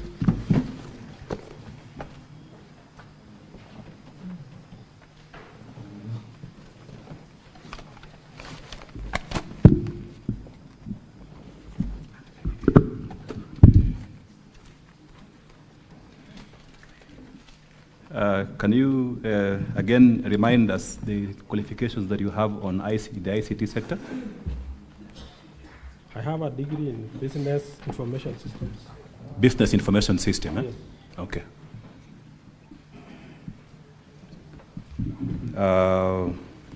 Diploma in Management of Information System again. Uh-huh. From Multimedia University. Witness, can you be loud enough? So I have a degree in Business Information System from University of Kabianga. I have a diploma in Management of Information System from, it was Kenya College of Communication Technology, currently Multimedia University. I am also at level, I have done section 4 of CASNEP, it was formerly called CICT. That is when I stopped doing the CASNEP exam. Okay. Are you aware of the government of Kenya's policy in respect to development and hosting of domains? Yes, I am. Which is the policy? It should be hosted with the geo.ke, the government platform. Okay, which is the policy? We will come to the domain number, the geo.ke protocol. Which is the policy that governs the creation of ICT issues, including you as a developer going to host a website, developing it, deploying it for the application for usage. Which is the government policy on that? I'm not very sure about that. You're not very sure. Are you aware, and you have just mentioned it, are you aware that the government of Kenya has prohibited the hosting of our data abroad unless there is sufficient safeguards put in place for data protection? Are you aware of that policy? Not aware, but our official website is hosted with ICT Authority of Kenya. Which is? Which is? Yeah. Which is the domain that you say is hosted by the ICT Authority of Kenya? That is extremely important. KerichoAssembly.go.ke. KerichoAssembly.go.ke. .go.ke. Yes. That is the official county assembly domain that is hosted by the county, by the ICT Authority. Is that correct? Yes. Now, if you go to your website, which platform are you using? Is it the .co.ke protocol? I can confirm the .co.ke protocol platform is for our internal system, for management of our internal affairs. And that is the one that I'm concerned about. Yes. How was that system procured? We worked on it. It's our inbuilt system. Inbuilt system, eh? Yes. You're sure that you worked on it? Yes. Are you sure about that? Very sure. And you are the user? Of the system. The finance team and the other teams are the users. The users of the system? Yes. You are not the user of this system? I don't understand properly the meaning of the user. As you define. I'm the system admin to that. You are the system administrator, right? Yes. And as this system administrator, what are you supposed to do? To allocate the rights to users, to manage all the processes within that system. Who allocates you rights as a user? As a system admin. Sorry, as a system admin, who allocates you rights as a system admin? Who? It is the system admin who has the super rights to the system. You have the super rights, eh? Yes. And who creates this system? I have a team. You have a team, yes. Eh? Where is it hosted? We host with Host Pinnacle. Host Pinnacle? Yes. This is important. What is Host Pinnacle? It is a hosting site. It's a hosting site, eh? Yes. Where is this Host Pinnacle located? Is it a public institution or a private institution? A private institution. A private institution. Eh? This hosting of data from the county assembly by a private site, and you've confirmed Pinnacle Limited is a private institution. How was that procured? How did you procure the service of hosting your site with a private entity, despite the government of Kenya's policies on data protection? How did you do that? Did you procure for this service with this Pinnacle company, a private entity, to host very important information on the impeachment of a governor? Did you do that? Not for the impeachment of the governor. It is for hosting our internal management system. Hosting the internal management system, yes. Which is a web-based system. Is that correct? Yes. And that application for voting was tied to that system. Yes. Is that correct? It's correct. So the question is, how did you procure an application for voting is tied to a system that is hosted in a private site? How did you procure for that system? And remember, these are members of the county assembly. You have their confidential data, IPPD number and ID number.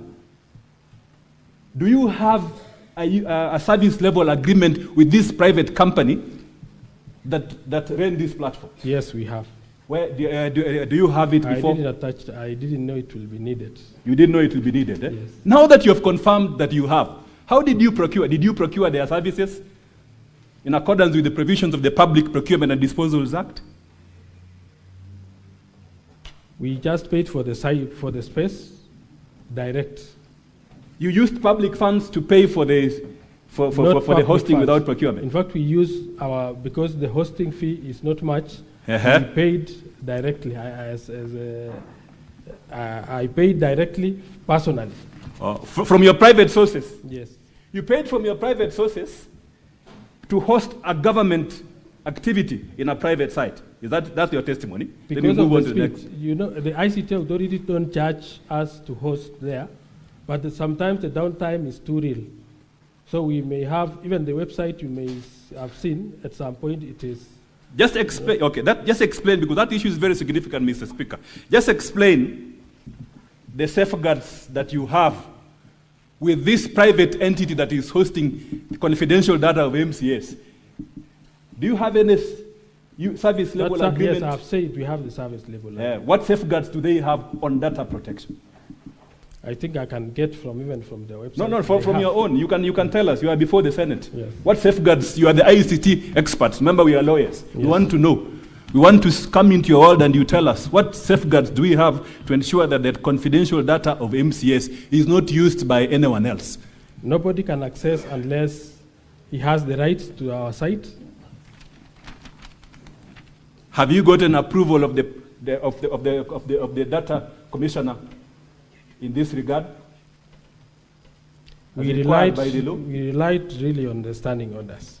No. Have you gotten the approval of in terms of data protection of the data commissioner for purposes of you giving out this private data of MCS, which they use for voting to a private entity?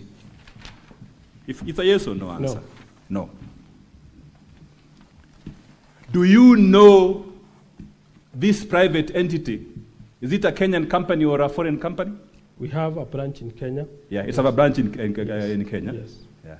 Where are the servers?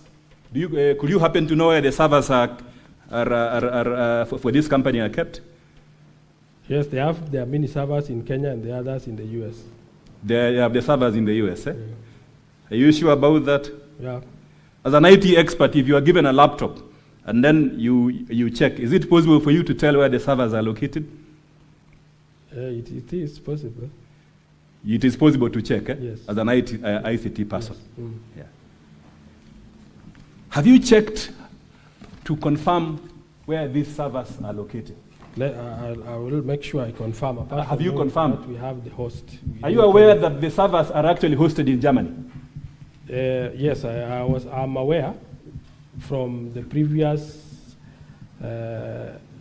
findings that I had. That the servers are actually hosted in Germany? Yes.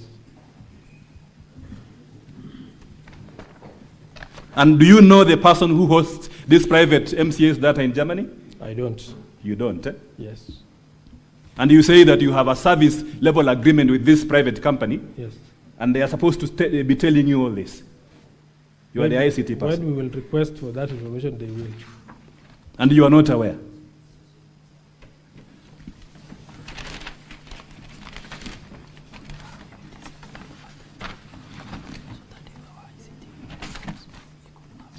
Will you then oppose if an ICT expert from our side comes to say that these servers are actually located in Frankfurt, Germany.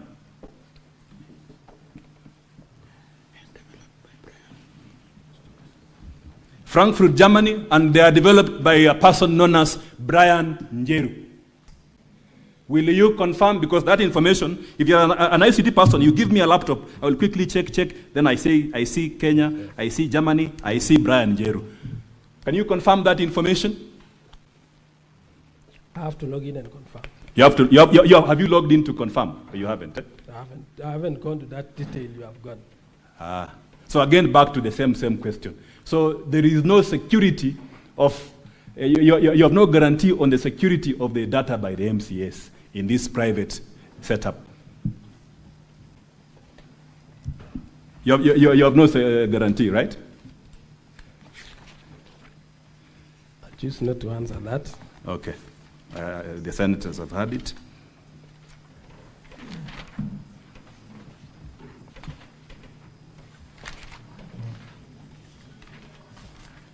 Again, let us look at this system that you say you developed. Again, I will ask this question. MCS are the users of this system. Is that correct? Correct. Who else can use this system apart from the MCS? Electronic voting system? Yes, the one that you used for voting. You said MCS are the end users. Is that correct? Yes. Who else can use this system? System administrator only. System administrator? Yes. Who is this system administrator? Me. Can the clerk have access to this system? No, we indicated system admin to clerk because all the correspondence from the assembly will finally come out from the clerk. It will come from the clerk? Yes. Okay. Now, let's look at the evidence that you have submitted before the Senate. Because at the end of, Mr. Speaker, sir, at the end of this line of cross-examination, there's one inquiry which the witness needs to answer. The authenticity of the system and whether these 4 MCS actually voted. If they voted, then our case collapses. If they didn't vote, then the county assembly case collapses. And I'm going to ask this question. Look at volume 4A of the county assembly document. You confirm that this is the evidence that you have brought to the county assembly from page, I am at page 1. Volume 4A, page 1. You confirm that from page 1 all the way to page 47, this is the entire evidence from you to this Senate that these 4 MCAs voted. Is that correct? Yes.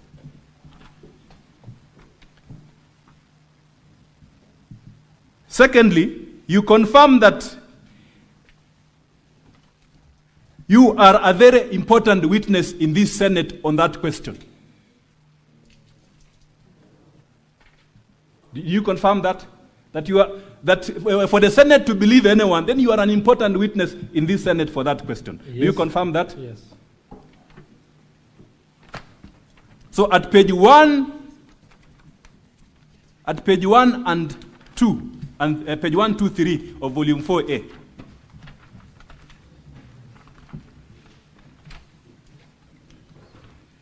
you confirm that at some point you bought MCA's laptop. Yes. All of them? Only 2 didn't. Only 2 didn't have. Yes, Who? Yeah. Honorable Vincent and Honorable Speaker. Honorable Vincent, did he vote? Yes. He voted which side? Yes or no? Or he didn't vote? He voted yes. He voted yes. So only 2 MCAs don't have, according to you, the laptops.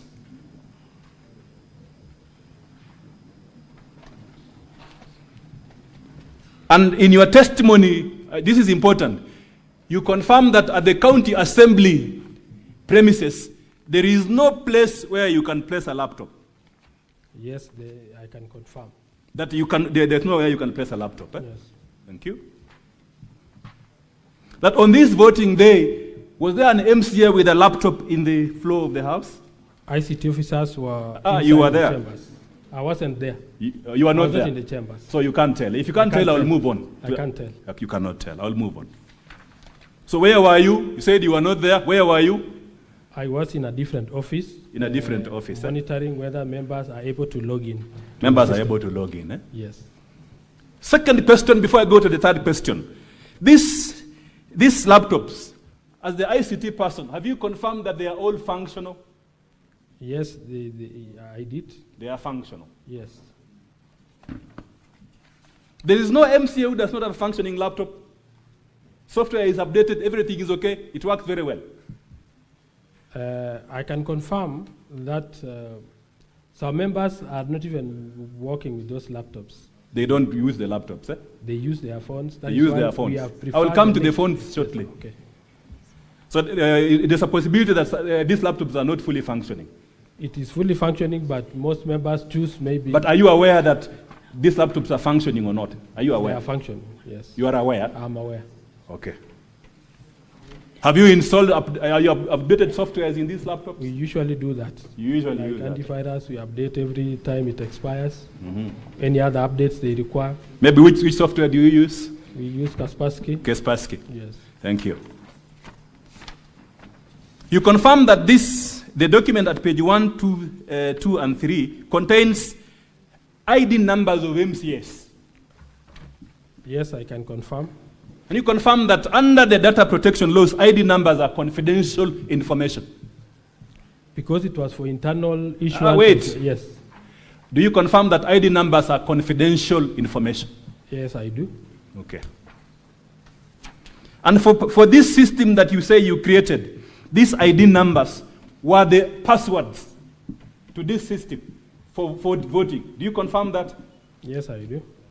And what was the username for the ID is publicly available. What was the username? For an MCA? IPPD number. The IPPD number. Are these IPPD numbers the one in page 4 of volume 4A of IPPD numbers? Yes. Okay.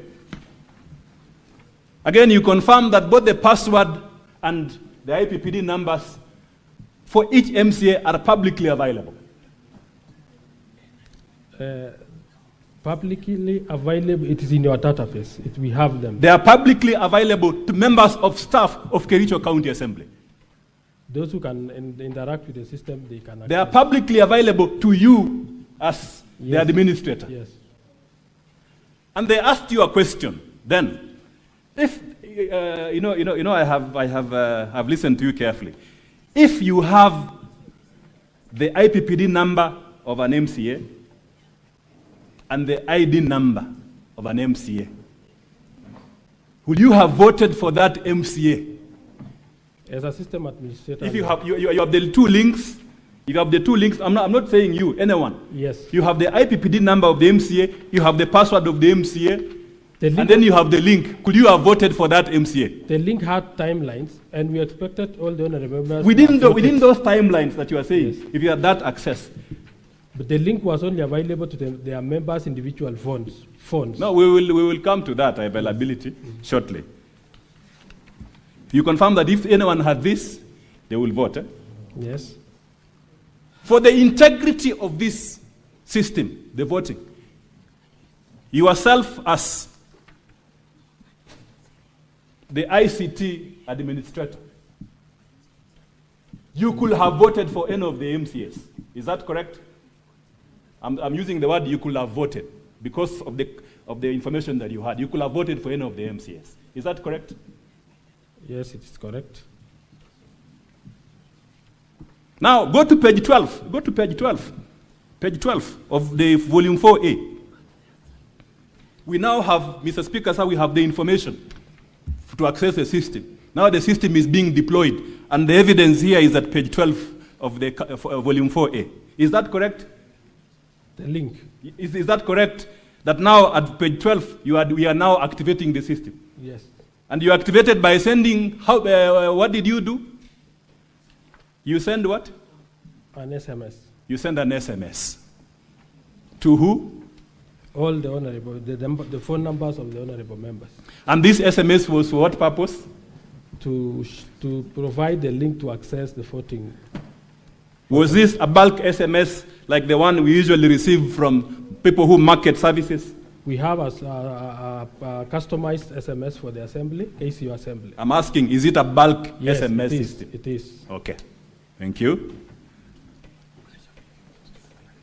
You send telephone, these links to mobile numbers of MCS, is that correct? Correct. How many persons, according to page 12, received the text message containing the links for voting? How many persons received? You can count. On this one, you have time, you can actually count, because it's an important question. On page 12, how many persons, if you count from the bottom to the top?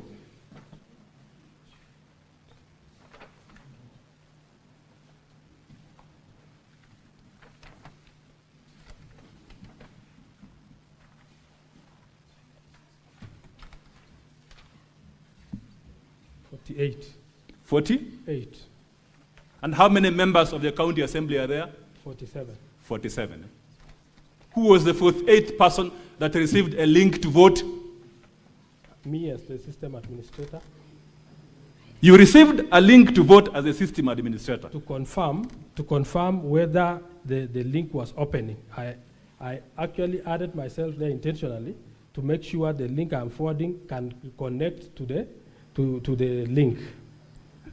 You know, help me understand this. You're already the administrator. Yes. You have all these full rights Yes. to access the system.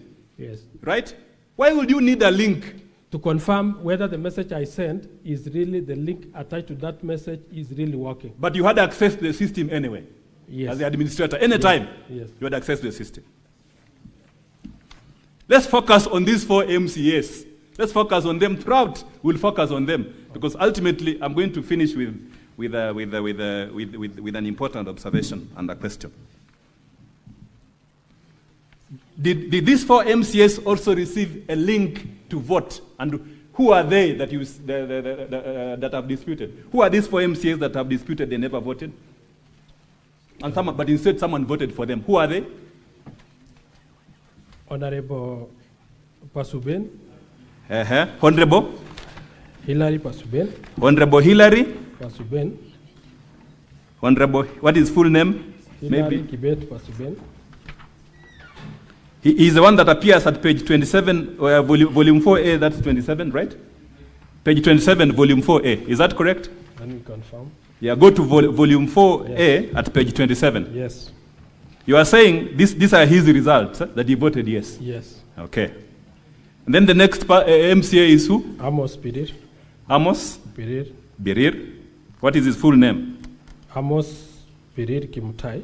Then the third MCA? Martin Cheriot Kiplangat. And who is the fourth MCA? Etna Chepkuri Etna Tanui. Okay. This is very important. Were they are you aware if their telephone numbers were linked to the laptops? Linked to? Yeah, their telephones were linked to the laptops, or they were operating it they were operating the voting from their phones. Because there are instances where I can link my phone to the laptop, then I operate it from there. There are instances where I just need to use my phone, which has internet access. Yes. So which is which? I was not in the chambers, I can't confirm. You cannot confirm. Yes. And but you are an important witness in this Senate. Okay.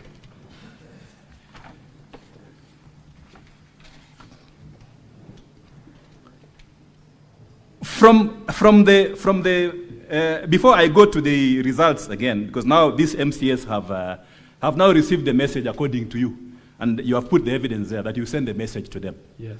Let's look at the security of this site that you are using. The security of the site. Yes. Have you ever done any penetration tests on this site to demonstrate that it's secure? That one I can. Penetration sites. You know, I handle the presidential election petition, and we had an issue on ICT. Yes. So there's something about penetration sites. You know about them? I know. Yes. In this system, did you do penetration tests to confirm that it's a very secure system, and we are ready to deploy it?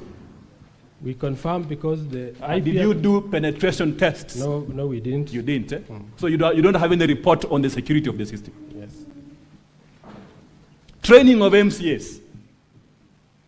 According to the ICT protocols, the policy that you said you have not read, or have you read the policy on ICT, on deploying of technology and applications? There's an important aspect of training that you are aware. Is that correct? Were MCAs adequately trained on how to use this system? And where is the evidence of the training? Because training is an important part of system application and development. Were MCAs adequately trained on this system? We had trained them on the internal system. On the internal system. What about the voting system? The voting system was too easy to understand, and we are using the same platform. You are an ICT person. Yes. Do we all have the same knowledge as you? We are all MCAs ICT We provided personnel? the guide on how they could vote through that link. Why is there a requirement that training must be done? To build the capacity. To build the capacity of the use of the system. Yes. What about the manual? Do you have a manual that shows how this system is supposed to be used? User manual. The user manual. Do you have a user manual? We show the Senate here, the House, the upper chamber, that this is the user manual. These MCAs were trained. They are lying to the Senate. They were trained. Do you have it before the Senate? No, I don't. You don't have. Now let's come to the penultimate question. And this is a bit technical. You will help us to understand. At page 13, Mr. Speaker, sir, to page 17 of volume 4A. This is the penultimate question, and it will tell you where the fraud is. If you have sent me a message to my phone, yes, and that phone has access to internet, yes, right? Then I was expected to vote using the phone. Yes. Is there Wi-Fi in the county assembly? Yes, we have. Are you aware whether the speaker made arrangement, had informed members that they are going to use the phone, that they are going to use electronic voting, so that all of them carry their phone to their chambers? Are you aware? If you're not aware, we'll move on. The standing orders dictates that. Are you aware that at some point some MCAs stood up on division and say, we are standing up, and they made the requisite majority, and therefore the speaker ought not to have used electronic voting? Are you aware of that? I'm not aware. You are not aware. So let's come back to what you are aware. When you send me a link to a phone, and that phone is internet-based, yes, I can actually vote. Yes. What if the phone does not have internet? We have the internet in the assembly. Okay, are there phones which are not internet-based? Is Mlikamwizi internet-based? No. It's not, no, right? Yes. Now, when I vote, when I actually vote, and Mr. Speaker, sir, this is the only evidence that someone voted. When I actually vote, my phone has a unique address, a digital footprint, which is only unique to me, just like the thumb, my thumbprint, only unique to me in this world. Yes. So your phone has a digital footprint, which when we check, we will definitely say that you are the one who voted. What are you talking about? Is that correct? Yes. And this information on a digital footprint is called an IP address. Is that correct? IP address, yes. It's called an IP? Address. What is the full name of IP? Internet protocol. Internet protocol, but we call it IP address. Yes. And if I am voting, it will trigger action on a server. Is that correct? Or a computer system. Let me use the word computer system. True. That is the one that you are using to vote. Yes. And as the expert on ICT, we are all laymen. You are the expert on ICT. What evidence do you need to show that I accessed I actually voted and my data went to a system. What evidence do you need? We have the IP address that shows. What evidence do you need? We had. We have to see the login. Login. Hold on there. Yes. So you are saying that, of necessity, for any evidence to be correct that someone voted, he must have logged in. Then you must have logged in. Yes. And when you log in, you leave in a digital footprint. Yes. And this digital footprint, later on, you can access them by way of system logs. Yes. Thank you. Thank you very much. System logs. Are these the logs in page 13, 14, 15, and 16? Yes. The one which you say is evidence that these 4 MCAs voted? Yes. Thank you. What are the characteristics of a log, a computer log? If I look at a computer log, remember I've seen these computer logs before. If I look at a computer log, and I want to, I tell my neighbor and colleague, these are computer logs. What should I expect to see in those logs? The username. Username. Time you logged in. No, let's start with the first information. Yes. What is the first information from, in accordance with the ICT protocols? Username. Uh-huh. By the way, you said that you are the one, before we answer that question, you are the one who developed this system. Eh? Yeah, we did. With your team. Eh? Yes. What computer programming code were you using? The computer language? PHP and PHP, JSON. not yes. Java? Not Java. Thank you very much. So you are familiar with these codes. Yes. Should the codes contain a timestamp? Yes, it should. If someone has access to the system, will it show their names?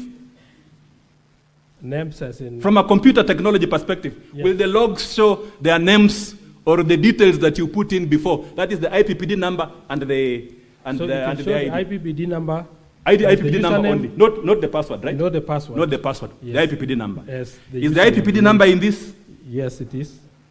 Thank you. Will it show the names of persons in accordance with the computer programming language that you say you used? Can it show a name of an individual? Under the audit log, it doesn't show, but in the... just wait yes. First. The audit, I'm looking at the audit. Yes. The audit, do they show or not? When you log in. When you log in. Yes. When you check from the system, can they tell that Peter Wanyama accessed this system? It shows the IPPD number. Only the IPPD number. So my question is, why is it from your audit logs, you have names of individuals that appear? For example, you have Peter, who appears 7 times in a computer-generated logs. And you are saying it's not possible? Yes, Peter was trying to log in using the username of his personal name, not a personal number. That is why that Peter didn't manage to log in. You see the login, fail. Login, fail. Yes.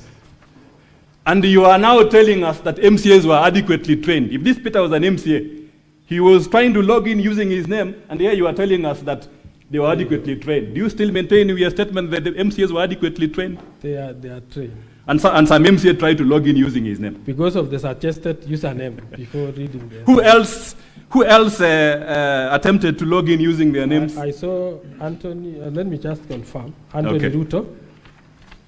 Anthony Ruto from page 15. Yes.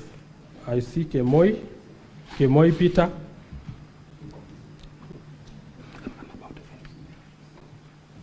As we finish my time, just my time, I want to ask you these questions as I finish. These logs, if you see the logs and the evidence that these MCAs access the system, don't you think that their unique identification, the IP address of the telephone numbers of the mobile phone they used to access internet and vote will be in the logs? Not in the logs. Is it your testimony before this house that the IP address of these MCAs who accessed the system cannot be in the logs? It did not. Yes, that is my. Yeah. Yes. It ought not to be in the logs, or it ought to be. Not to be in the logs. It ought not to be in the logs. But in the real in the voting that they did. No, I'm just asking a simple question. Yes. If I have accessed this system and the system has generated a report, yes, will this report show the IP address of the telephone numbers of the MCAs who voted? It shows under the detailed report. Or under the detailed report? Yes. So my question is, we are before the House of Senate. Where is this detailed report It is in of the logs? It is in page 29. Page 29. Are these the logs that you are talking about? I'm talking about the No, IP the address. logs. The computer so the logs. don't have the computer logs are the ones you are looking at. Page 13. Confirm that the document which appears at page 13, 14, 15, and 16, you went to the system, Yes. extracted what you wanted us to see, and pasted them here. Is that correct? No, I extracted all the logs, audit logs. But where are they? I'm just asking a simple question. This person's attempted to log in. Where is the IP address for each person? Because as a person who has handled electoral dispute, I can quickly see from logs that a log ought to contain the IP address. In fact, the purpose of the IP address is for security of the system. So that as the user, you can be able to tell what happens, who is trying to get into my system. Then you can trace them and say, Mr. Peter Wanyama, this is the log that he's using, this is the IP address, and I will shut him down. Is that correct? It's correct. So your logs are cut and paste. There is information in the system which you don't have before the Senate. No. Thank you.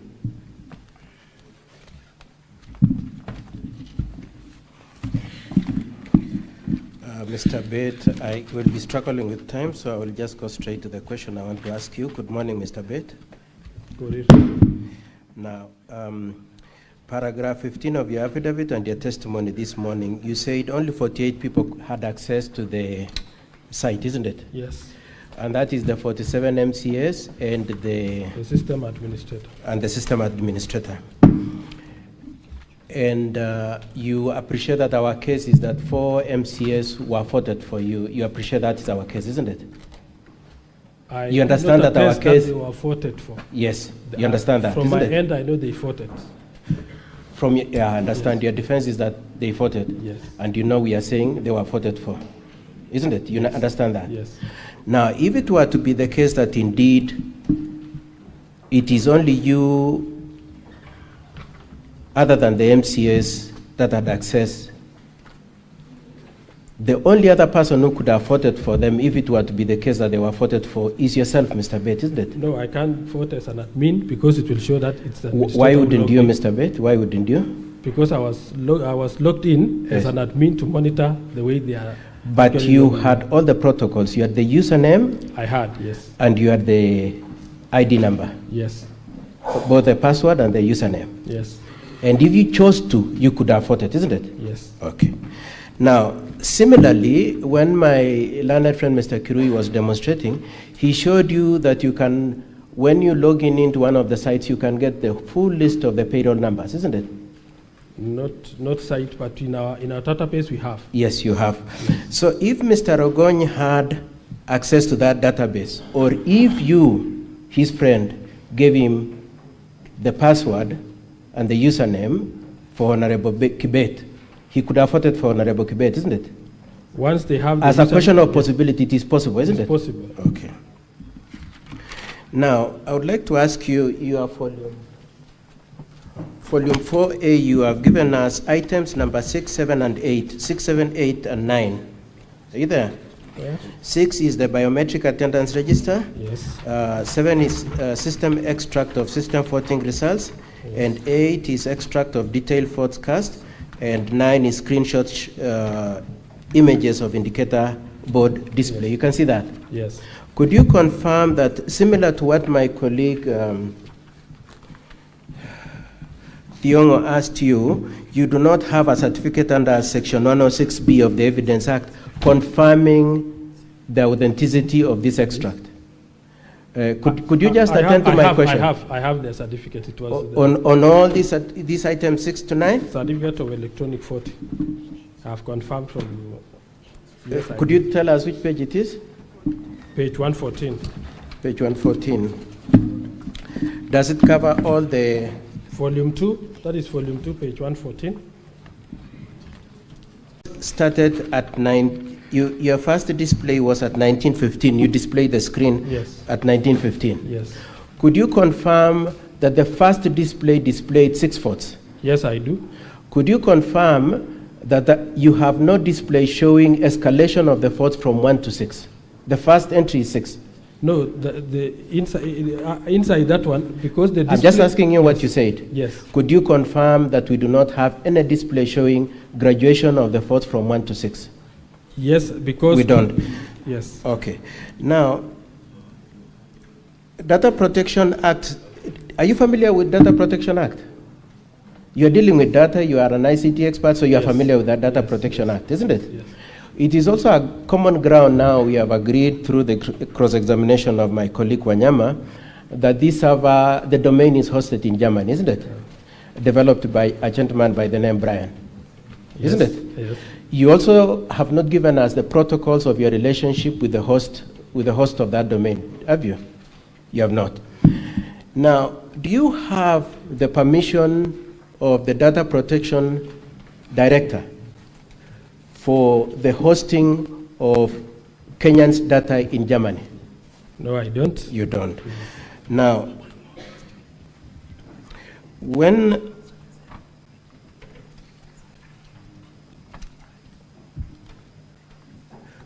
have you registered this system under Section 18 of the Data Protection Act? We relied on the standing order. Just answer my question. Have you registered it? No. Do you know the exemptions that obtain for you to be exempted from having to register under Data Protection Act?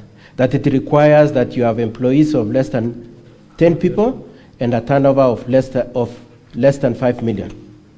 You are aware of that? That the only way you can get exemption from registration is if you are dealing with people less than 5 and turnover of less than 5 million. You're aware of that? You're aware of that, Mr. You said you are familiar with the data protection. Yes. Do you have the exemption under any circumstances for you not to have registered to the data protection? Because it is an internal system. I've just asked you, do you have or you don't have? No, I don't have. You don't have.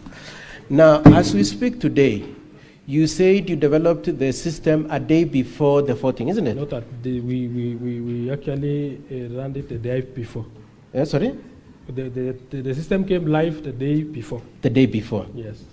Now, as you were using it on the 15th of August, did you have a policy on the use of of that system, that specific system? Electronic voting, it is in the standing orders, please. Apart from the standing orders, do you have a standalone policy on how to use that electronic voting system? Is there a policy? We haven't developed the policy. Do you have a manual? We don't have. Do you have any regulations? Regarding the Please answer, the use of electronic voting. The standing orders. Please answer my question. Do you have any regulations on the use? You don't have.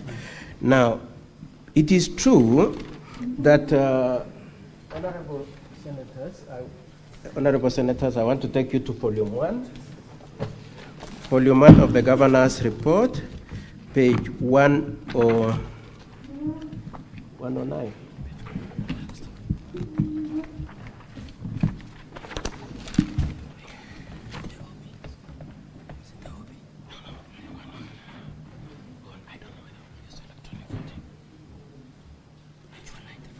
Page 195. Could you confirm, you are very familiar with these standing orders from the way you are talking, yes, that I want you to go to the second last paragraph. Are you there? Yes. I want us to read the last sentence. The speaker said this, who knows even whether there is a system? I don't know. So as it were, in the morning of the voting, even the speaker did not know whether there is a voting system, isn't it? From his speech here. From his speech, yes. Yes, he didn't know. Even him, he didn't know. He didn't even know how the system will be logged into. He said, what has he said? He said he doesn't know whether there is a system, isn't it? Yes. So how come you're saying the MCAs were aware that they could vote electronically when the speaker himself doesn't know? Because of the standing order. Because of the standing orders. When it comes in, and the speaker doesn't know the standing orders. He knows. So how come he's saying that? Okay, let's move on. Then you said yesterday in your testimony that, let's just hear what you said a moment ago. Did you say he didn't know how it would work? Yes. And that is consistent, just listen to my question, that is consistent with your testimony yesterday saying that you decided at the last minute that the password would be the ID number and the username would be payroll number. Yes. So that information the speaker didn't know, yes, and the MCS didn't know. Yes. And are you an MCA, Mr. Bett? I'm a staff. So you decide as a staff what the MCAs should do. You decide for them. Because it was a voting system, I had to keep the details. Did you need even to consult with the speaker? You decide on your own. Did you consult with the speaker on that issue? We were expecting... My question is, did you consult with the speaker on what password and username to use? No, I didn't. You did not. Okay. Okay, and in the same page 195, it is true that long before voting, the 18 MCS, which incorporates the 4 MCS, had already complained that some people have voted for them, isn't it? From the answer. Yes. And exactly the same people who had complained that we've been voted for were eventually voted for, isn't it? Or they voted. From my end, I believe they voted. No, all I'm asking you is that they already complained before the voting, isn't it? Yes. And they knew you, Mr. Bett, had voted for them, isn't it? Long before. No. As I close my cross-examination because of time, could you confirm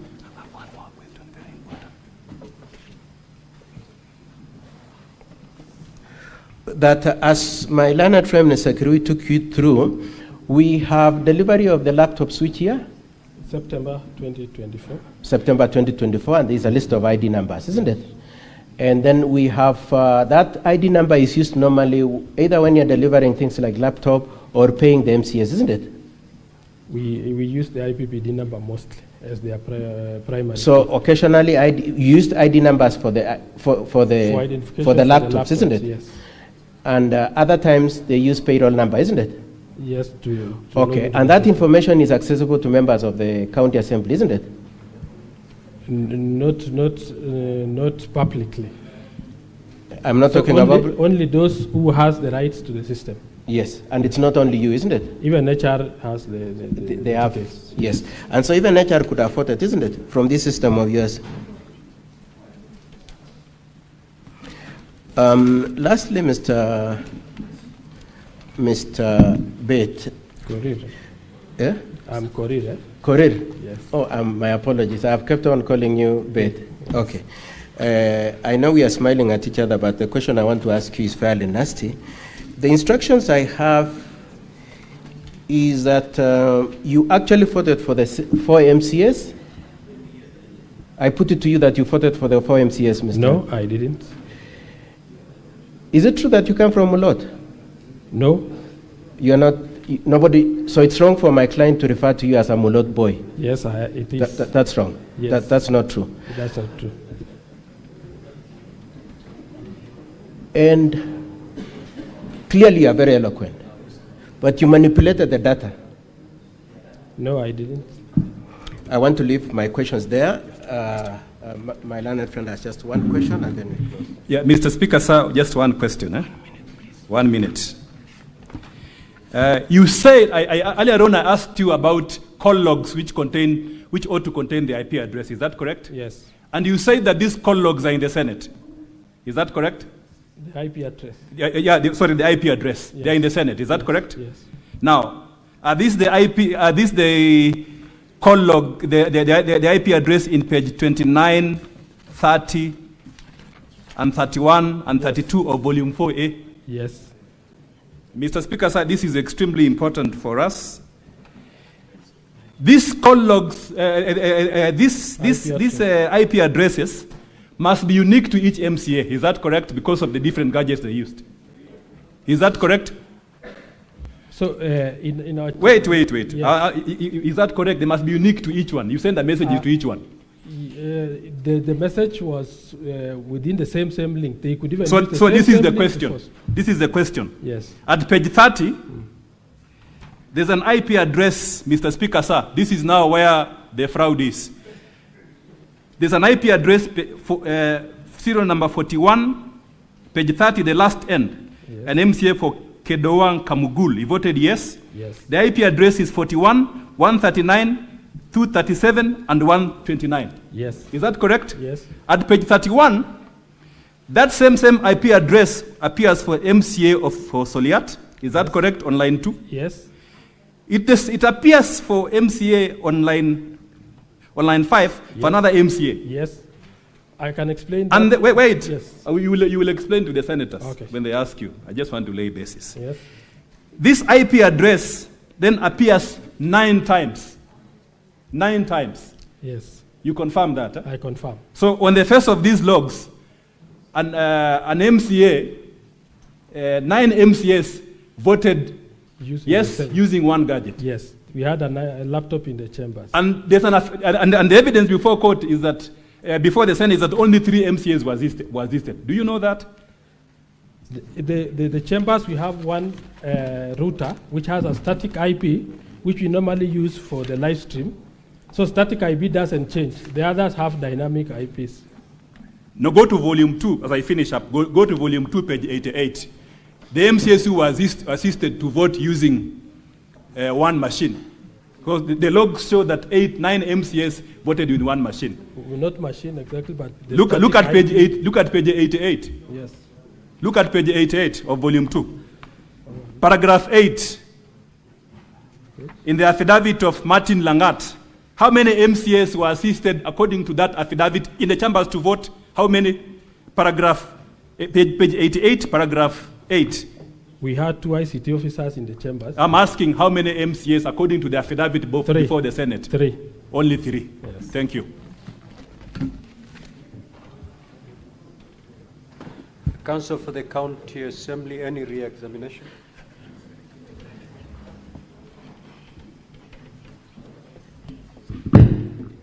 Thank you, Mr. Speaker, sir. I will do the re-exam for the witness. Alfred. Yes. Other than speculation and blanket accusations, has the governor's team pointed you to any audit report that indicates that you indeed voted or conducted any illegal activities in the platform? No. So is that accusation backed by any evidence? Yes, because once I log in as an administrator, and I was not within these IP addresses within the assembly. The IP addresses for the assembly we will get to okay. that point. Yes. Mine was just to confirm whether there is any evidence that has been tabled to show that no indeed evidence, no. there are activities from the administrator. Let me ask you a question as a layman.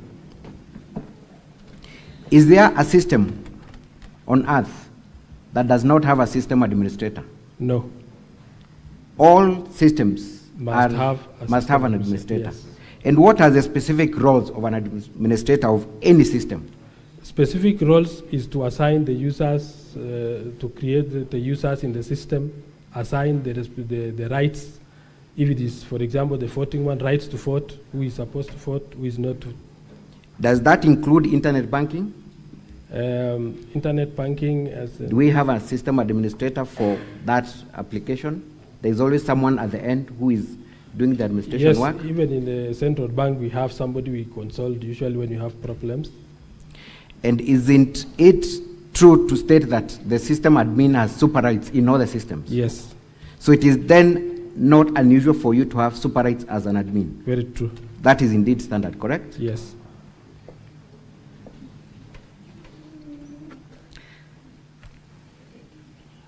Does Kericho County Assembly have an ICT policy? Yes, we have. Has that policy been approved by the County Assembly Service Board? It was approved. Does that include procurement issues of the system? Yes, it includes. Did the development of this system comply with the ICT policy of Kericho County Assembly? Yes, it did. You confirm that you were not in chambers during the voting? Yes, I was not in the chambers. So if there was voting that took place in the chambers, it cannot be from you, if we are able to trail that voting came from the chambers? Yes. Kindly turn to page 32 and let us measure on the 4 MCAs whose votes are contested. Are we able to tell from the IP addresses where the specific voter was at the time the vote was cast? Yes, based on the routers which we have in the chambers, we can really identify. Kindly proceed and indicate specifically the 4 MCAs, where were their votes cast from? What volume are we looking at? For the first one, it was cast for volume 4A, page 31. For Cheplanget, 4A of the County Assembly's documents? Yes. At page? Page 31. Page 31. Yes.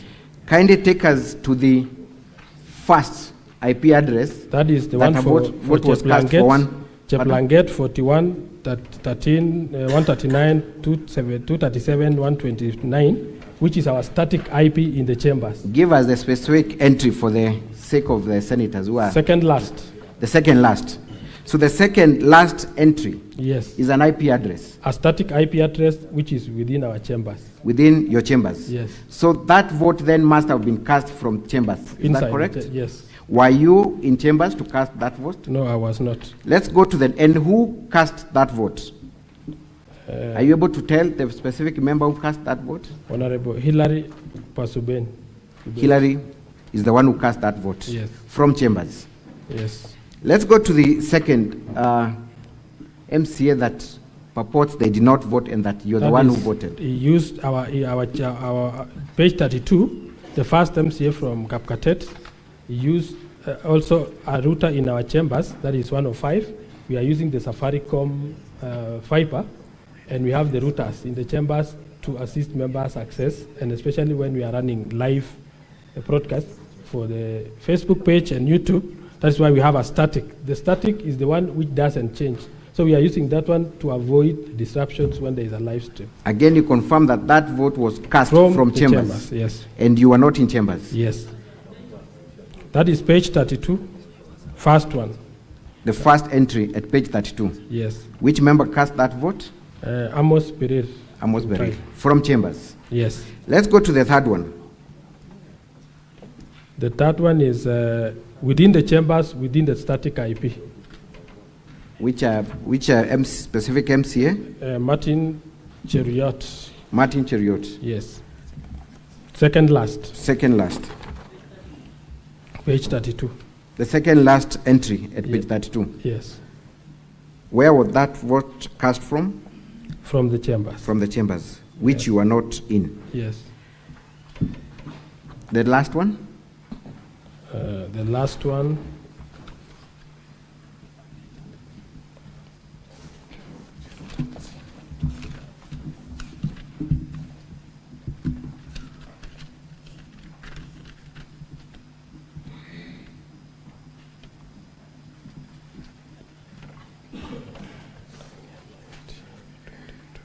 The last one for Edna? I'm trying to trace the one for Edna, since she's a nominated member. 19, 22, 27. It is through the chambers, static. Give us the entry number. And what page? Page 31. 1, 2, 3, 4, 5, 6, 7, 8. It is the seventh one.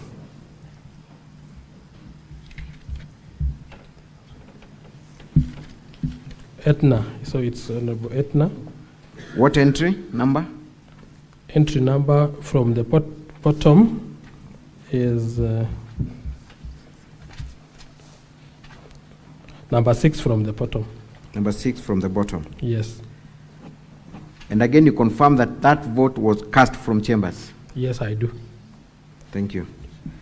Now, was the electronic voting done through the website so as to be affected by where the website is hosted? No. So the hosting of the website has nothing to do with the voting? But where we have hosted, because it must be accessed through the database in our hosting site.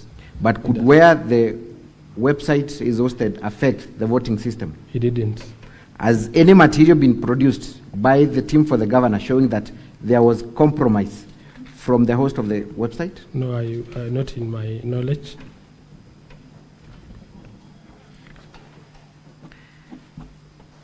You have been accused of not training members of the county assembly on the use of this system. Kindly confirm the other functions that are available in this system other than the electronic voting?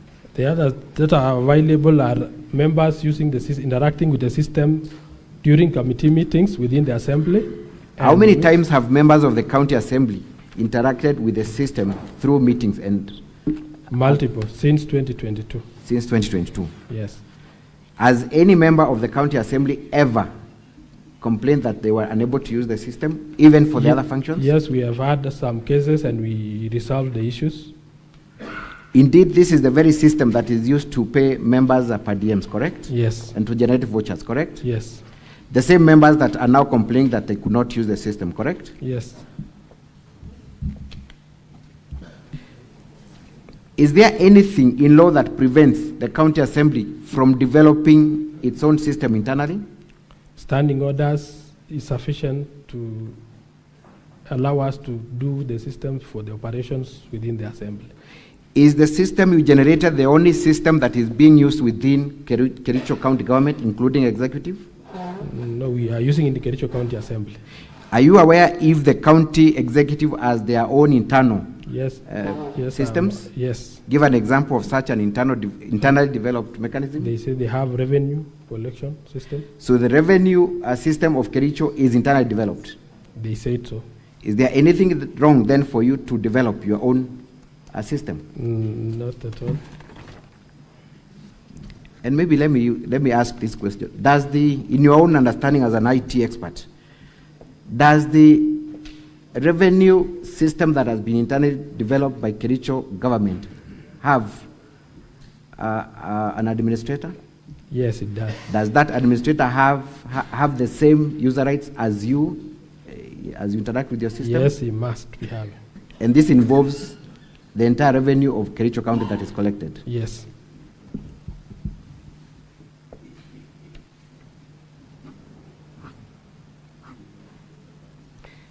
Let's talk about the data that you presented as audit logs for the voting system. Yes. Other than what you printed, is the raw data still available on the system? Yes, that is untampered with, that is uncopied? It is. It is? Yes.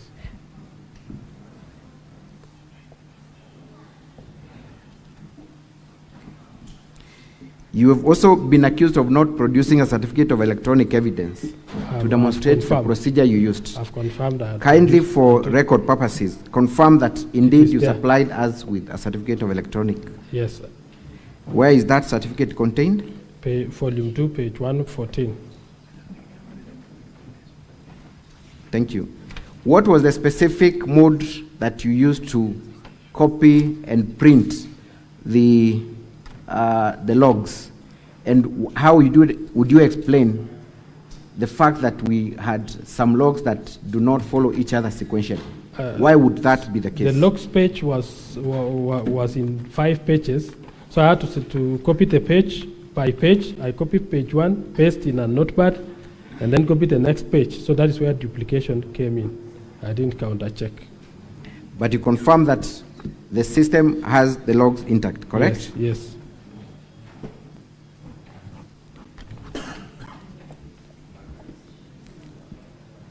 Does the system audit show that there were votes that were received from any other court apart from the county assembly's chambers? No.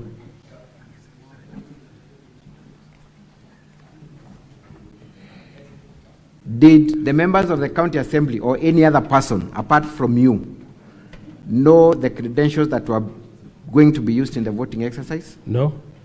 Specifically, did the speaker know that it was the IDs that were supposed to be used as the passwords prior to the announcement? I communicated to him once he ruled that division was to be done and electronic voting was to be used.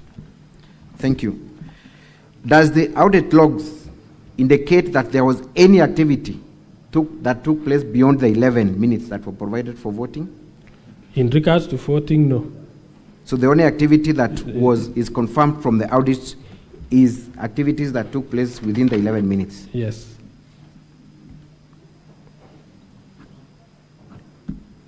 Who gave directions for extension of voting time from 5 minutes to 11? The speaker. It is the speaker. Yes. So you cannot then be accused of extending the voting period without the permission of the Speaker, correct? Yes.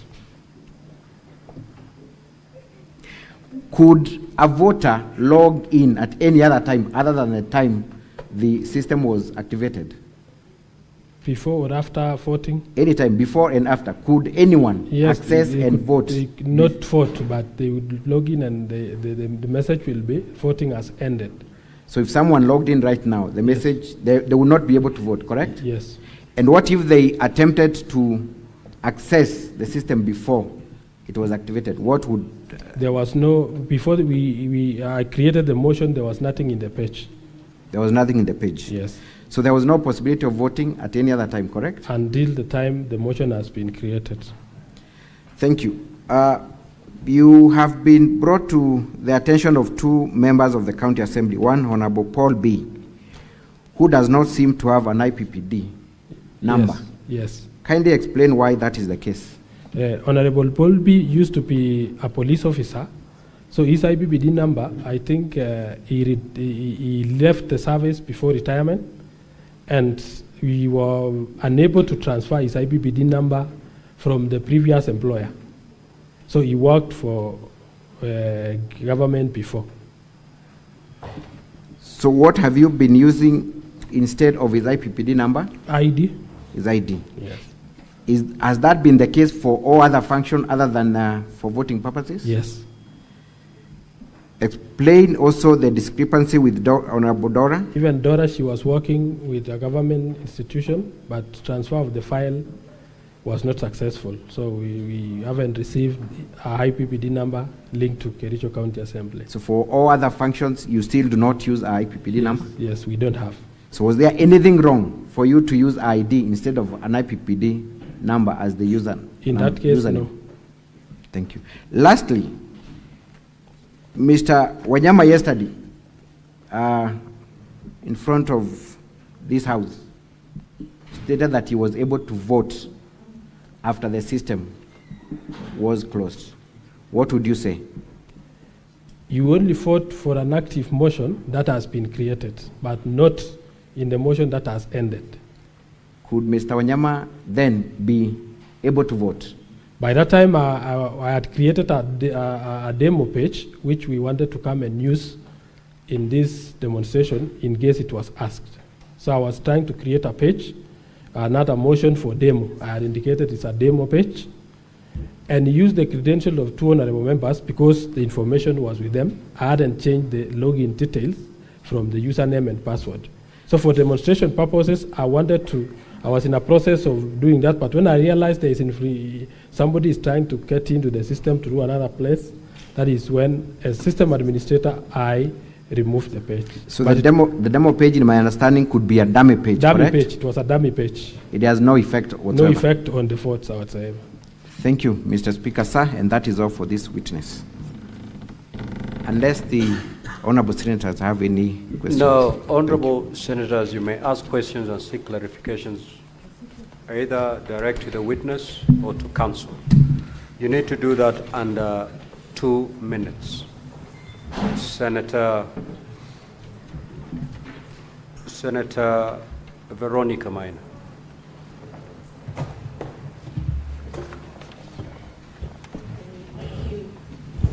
Thank you, Honorable Speaker. I will ask directly to the witness. I want you to go to page 17. Let's say from page 13 to 17. The one that has the system audit logs and the username that you chose to apply, together with the password. It is true that that username, being the IPPD number, yes, together with ID, was information that was available to the Secretariat at the Assembly. True. It was available. Yes.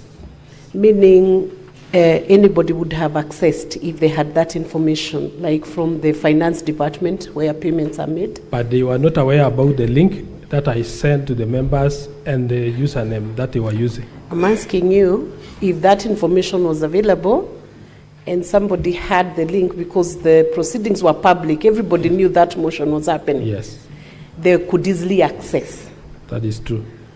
The platform, this electronic voting system that you created, when did you create it?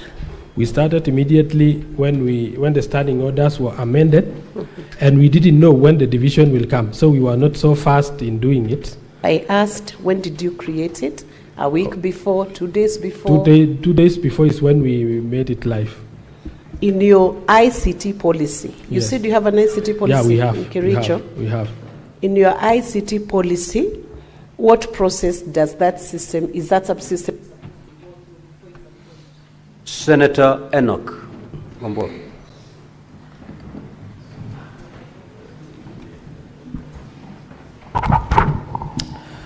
So thank you, the Speaker. The Speaker, I will ask my 2 or 3 questions to the IT experts. First, I want to know whether the IP address is assigned to a gadget or to an individual. The IP address, under the IP address, the first two numbers, that is like 105.106, is assigned to the network. That is to the network. Then the rest is assigned to the gadget. Mr. Speaker, I asked that question because I also have some knowledge on IT. It is impossible to get more than one login using the same credentials at the same time. If you have logged in using whatever password you have used or whatever IPP address you've been assigned, you have to log out and log in afresh. That is true. You cannot log in twice at the same time. And yet I see on page 13 of volume 4A, there is a person that has logged in twice at the same time, voted 2 seconds later, and until this document was brought to us, that person is still logged in. They did not log out. I want to understand from the IT expert, how is it that there are some people that logged in and logged out? Senator Kathuri.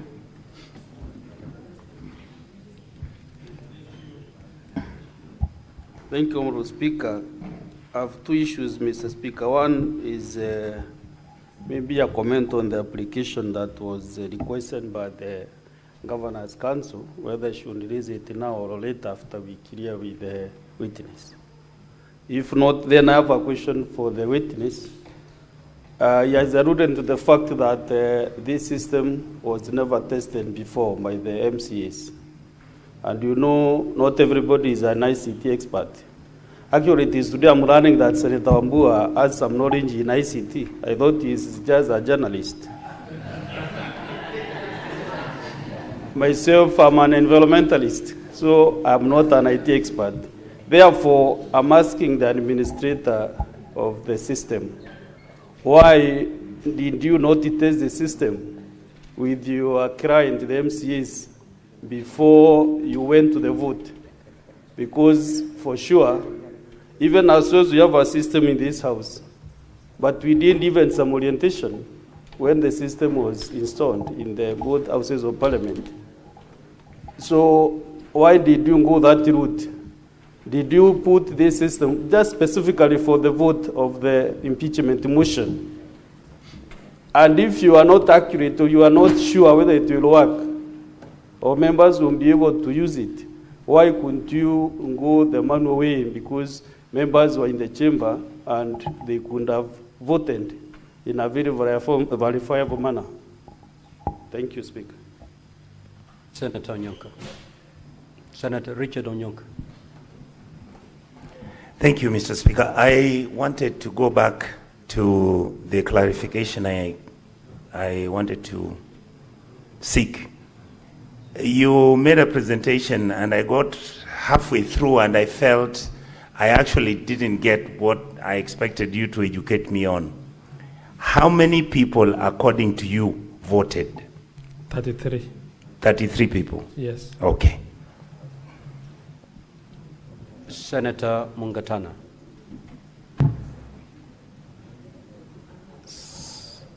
Thank you, Mr. Speaker. Mr. Speaker, we also have our voting system, like the Deputy Speaker has said.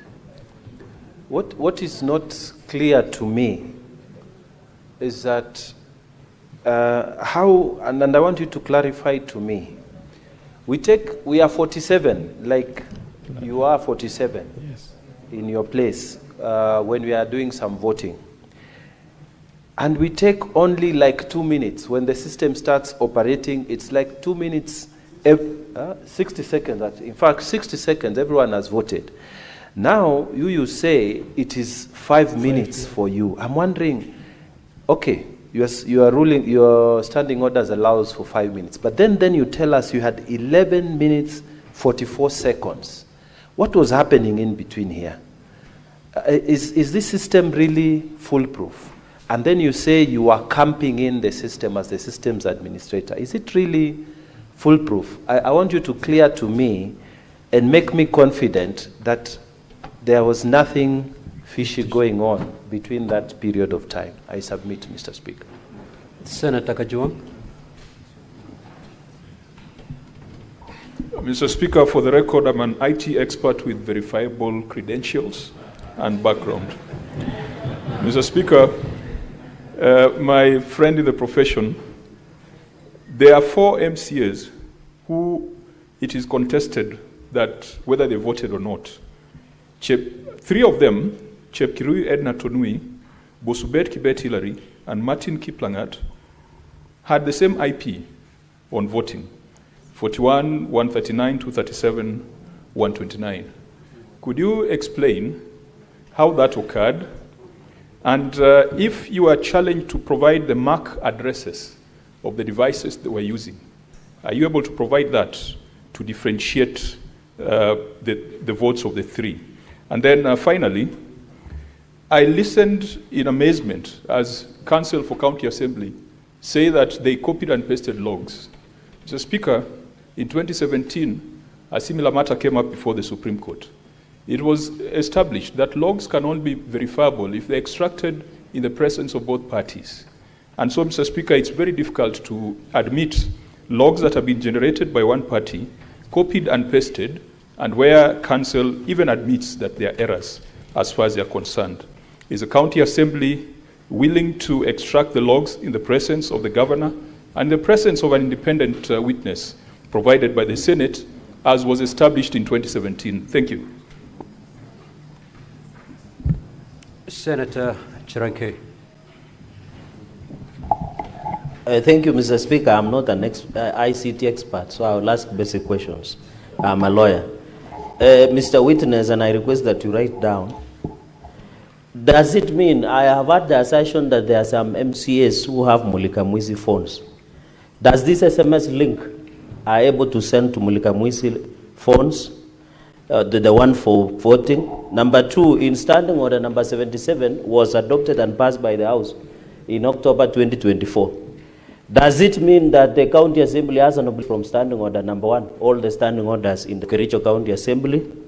And finally, I have seen, just clarity, does it mean the IPPD and ID numbers that belong to MCAs through the Speaker, does it mean that those numbers are available to the public? Public meaning people who work outside. For example, does the governor and the county government, the county executive of Kericho aware of the IPPD and ID numbers of the MCAs within the County Assembly? And finally, Speaker, on this issue of, you have seen on volume 1, page 6, that there are some MCAs who did not go with the phones into the chamber. After the adoption of Standing Order 77, were they aware that they were supposed to receive their links or SMS links in their phones? I yield, Mr. Speaker, sir. Senator Mogeni. Yes, sorry, I just want clarification, page 31. Did you say that the IP address that looks similar, these MCAs voted from the same gadget? We have the static IP within the chambers. Did they use the same gadget, the same laptop? These three who were assisted? With the static IP, it can allow multiple users to log in using that static. It doesn't. Same gadget? Maybe the person who was inside the chambers can confirm how they voted. Okay. If you were to assist one MCA, roughly how many minutes does it take? One who doesn't understand the system. Like a minute. A minute? Yes. Now, finally, there is one who was assisted at 1922.27 seconds, and the next one was assisted at 1922.33 seconds. Can you move from one MCA to another within 5 seconds? Which one was that? Excuse me. Can you assist two MCAs within 5 seconds? Kindly refer to the volume, please. I said at page 31, yes. You assisted an MCA at 1922.27 seconds. Yes. And the next one, 1922.33. That means the difference of 5 seconds. That is the issue of the static IP. It can allow multiple devices to log in using the same IP. You know, I'm referring, the IP address is the same. Yes. The explanation is that the gadget was one. They were using the same gadgets, unless we are lost. That's the clarification I need from you. You need to convince me what happened. IP address is the same, and the time taken is 5 seconds. If you convince me, I'll be persuaded. I'm lost there. Do you get me? Yes, I do. Would you want to respond to it, or you respond later as you respond later. to that? Okay. That should be easy. The only clarification is that Senator, the use of witness, static. Yes. Witness, Yes, Honorable Speaker. Let me make it easier. The senator is referring to the assisted MCAs. If they're not assisted, then they can log in at the same time because they're not assisted. Yes. But these ones were being assisted. I So you assist one, yes. you clear with one, then you go assist the other one. Now his concern is the efficiency that was deployed in that in assisting. We had two ICT officers within the chambers, and we have the static IP. I think the issue came from the static IP that we are using in the chambers. Senator Boni. Thank you, Mr. Speaker. Mr. Alfred Korir, yes. You have truly impressed me with your honesty when you are responding to the question raised by the two young lawyers from the governor's side. I would like you to uphold that standard. And the question is this. Cybersecurity expects the highest standards. The reason why end-to-end encryption is the standard, specifically to address what is disturbing us now, namely to make it impossible for unauthorized persons to access the system. Yes. So given that you honestly accepted that your system is not foolproof, do you still want the Senate to use your evidence to remove the governor when it was porous? That's question number one. The last question, since you've said you're the expert, who asked you to advise the County Assembly of Kericho to use a system which you, the expert, knew was porous? Senator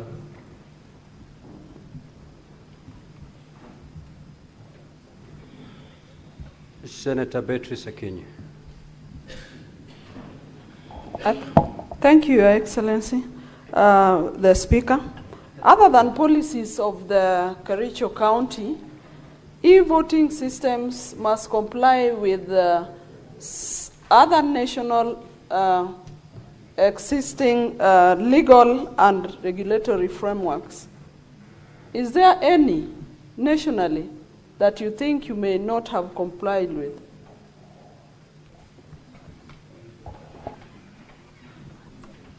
Senator Thangwa. Thank you very much, Mr. Speaker. Yes, it is true. An assembly can have a static IP address. That is the router. But that router will give different IP addresses to all the gadgets. So you cannot have an IP address the same from each gadget. I'm an IP expert, IT expert. My question is, yeah, verified. My question is, it is hypothetical, Mr. Speaker. From the IT department of Kericho Assembly, can you recommend your system to IEBC so that probably they can use this system in the next general election? That's one. And question number two, Mr. Speaker, question number two, we have seen that one IP address voted about 9 times. My question is to the Council for the Governor. Are these 9 people who are voted for the one who have already done an affidavit to say they were voted for? Those are my questions. But Mr. Speaker, this is a classic case of a proxy voting system. Thank you. Senator Moma. Thank you, Honorable Speaker. To the witness, the matter before the Senate is for us to determine whether there was a valid vote taken in respect of the impeachment of the governor, how many MCS voted, and I would want you to indicate how many MCS were present, how many voted, and can you confirm that nobody voted for any MCA? Is that evidence before us? Senator Kisang, order Senator for Narok County.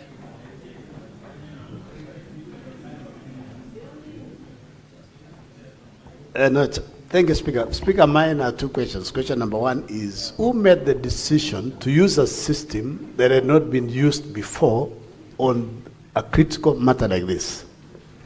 Secondly, as the County Assembly of Kericho, are you registered as a data processor and data controller or not? Number 3 is, as an IT expert, yourself and myself, I have 34 years of practice. Did you send the IBBD numbers and IT number and ID numbers as bulk, or you sent to each person individually? And what was the use of using? Because I believe each MCA, they know their own IBBD numbers and they know their IDs. Do you have a system also to regularly assist the MCAs to change their passwords? Thank you, Mr. Speaker. Senator Eddy. Thank you, Mr. Speaker. The expert in the House, yesterday when you argued on the principles and requirements of a secure e-system, you argued that ID was the best to use for password generation. Yet we know that any member of the public's ID numbers are everywhere in the county documents. So why was there no other, or do you have any other way that you could be able to have given password access? For instance, generation of OTPs, so that it is a second layer verification. Number 2, this was the first time you are adjusting the existing system to a voting system, and therefore you say that you designed this system to meet that in the shortest time possible.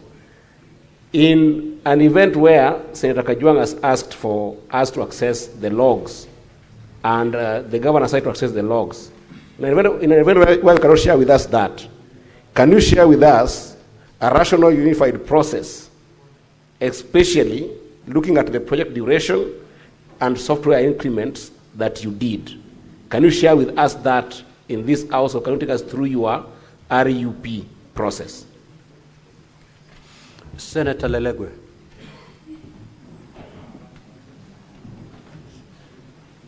Thank you, Mr. Speaker. Alfred, I want to point you to page 12, where it's contained, where message confirmation report is contained on electronic voting link.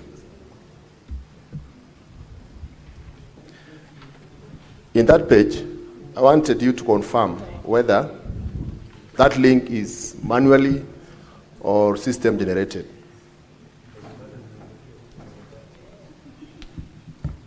Are you done, Senator? 2, if it's system generated, why is entry number 13 a 25-digit number while all others are 24-digit number? Senator Chute.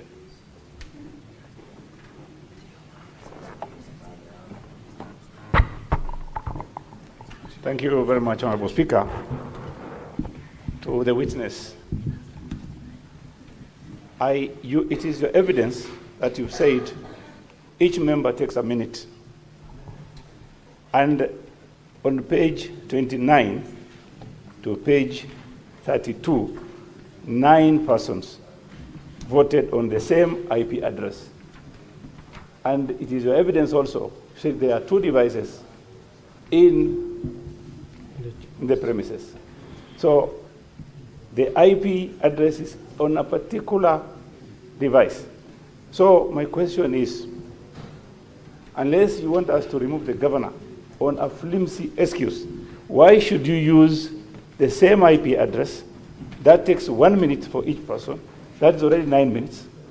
How is it possible that these people took 9 minutes to vote on the same IP address? Definitely they've used a system. So tell this Honorable House, how did it happen that you used 9 minutes for 9 persons? Thank you very much, Honorable Speaker.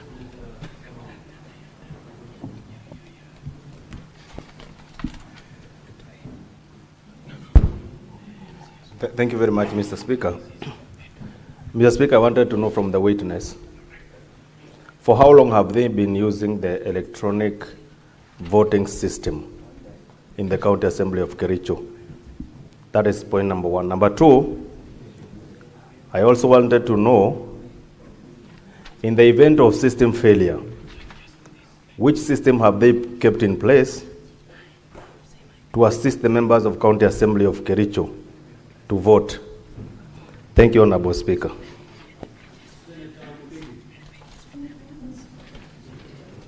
Thank you, Bwana Speaker. Swali langu ni kwa mkurugenzi wa IT. Hii ni mara ya pili ya kutumua gavana wa Kericho. Na unajua kuna two-third. Katika kona zote, kila kitu yote siku hizi ni IT. Kama ni kwa election, kama ni nini, siku hizi watu warudi kwa numbers. Na kama ulikuwa unataka kusaidia watu wa Kericho na Kenya mzima, kwa nini wakati kazi ilianza ya kufuati, wakati system ileta shida, kwa sababu macho yote ilikuwa kwa wewe hata kama uko ndani ya shamba, kwa nini au kusimamisha mara moja ndio uweze kusema system ni mbaya, ndio uweze kusema kuwaambia, kwa sababu wakati wa voting ndio uweze waende kusema kutafuta watu wawili wa kusema yes na no wasimamishwe pale, ndio waweze kupata two-third. Bwana Speaker, swali langu ni hilo.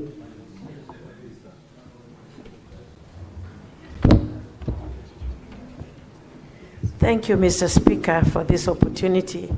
My question to the witness is, I want to know if this Peter on page 15 of volume 4A and 16 and 17 who tried to log in so many times and the login failed, if he was ever assisted to vote.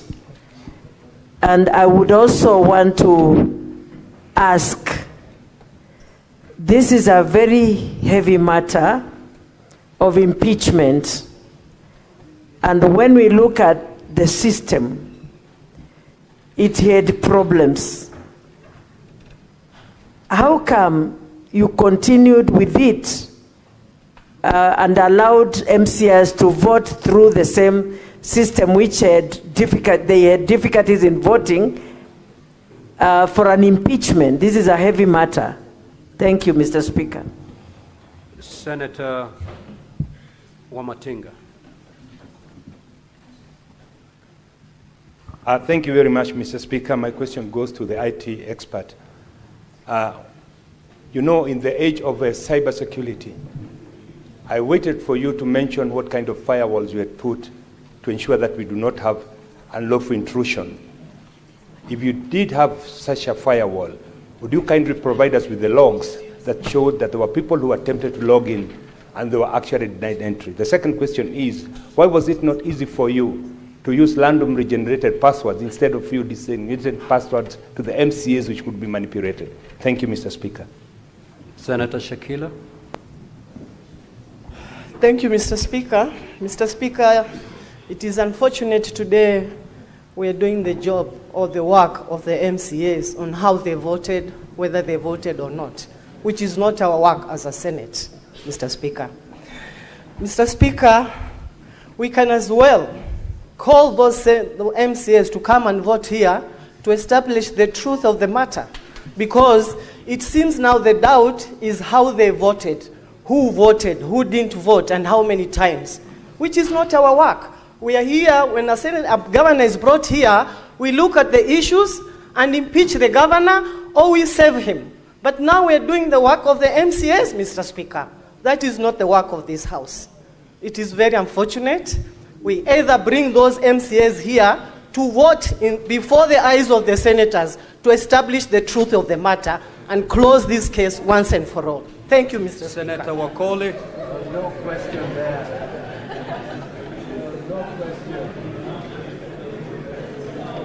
Asante. Order, honorable senators. Senator Wakoli, you may proceed.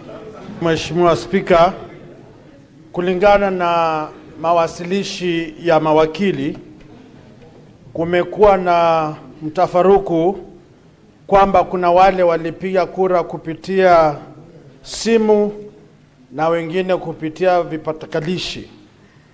Langu ni je, ama kwa Wakenya waelewe, ni kina nani walipiga kura kupitia simu za rununu na wangapi walitumia kompyuta?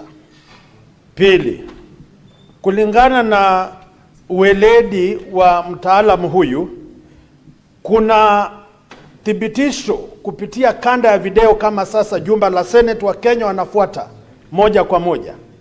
Kuna thibitisho kwamba waliopiga kura walikuwa ndani ya jumba la County Assembly, ama ni wapiga kura hewa ambao tu kupitia nambari ulizosema wanathibitishwa. Na mwisho kabisa, wewe kama mtaalamu, iwaje hauelewi mfumo, mbinu ama sheria ambazo zapaswa viongozi katika jumba la county kupiga kura? Asante Mheshimiwa Spika.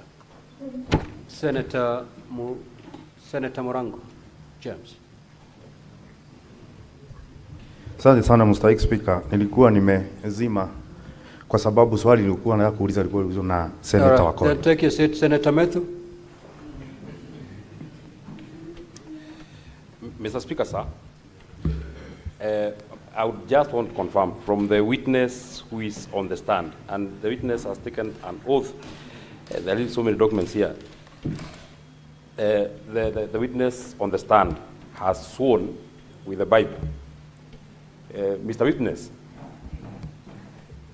just a confirmation. Is it your position before God and before the Senate that indeed that 3 MCAs voted or 28 MCAs voted? That would be my first concern. And the second one, do you actually also know the implication of the oath that you have taken before this House If it is later found out, indeed because it can be found out, that not 33 MCAs voted and 28 voted, do you actually know the implication of that oath that you have taken as a witness before this House? Senator Abbas. Thank you, Mr. Speaker. If you go to volume 4A, page 12, if you look at the bulk SMS that has been sent, if you look at the bulk of SMS that has been sent, there are 28 out of the 47. So why did the member send, I mean the witness sent only 28 and not 47 as a bulk SMS? Two, you have 47 MCAs, and I think they are all in the chamber at that time. Where are those who abstained and those who have not voted against the governor? Senator Olekina.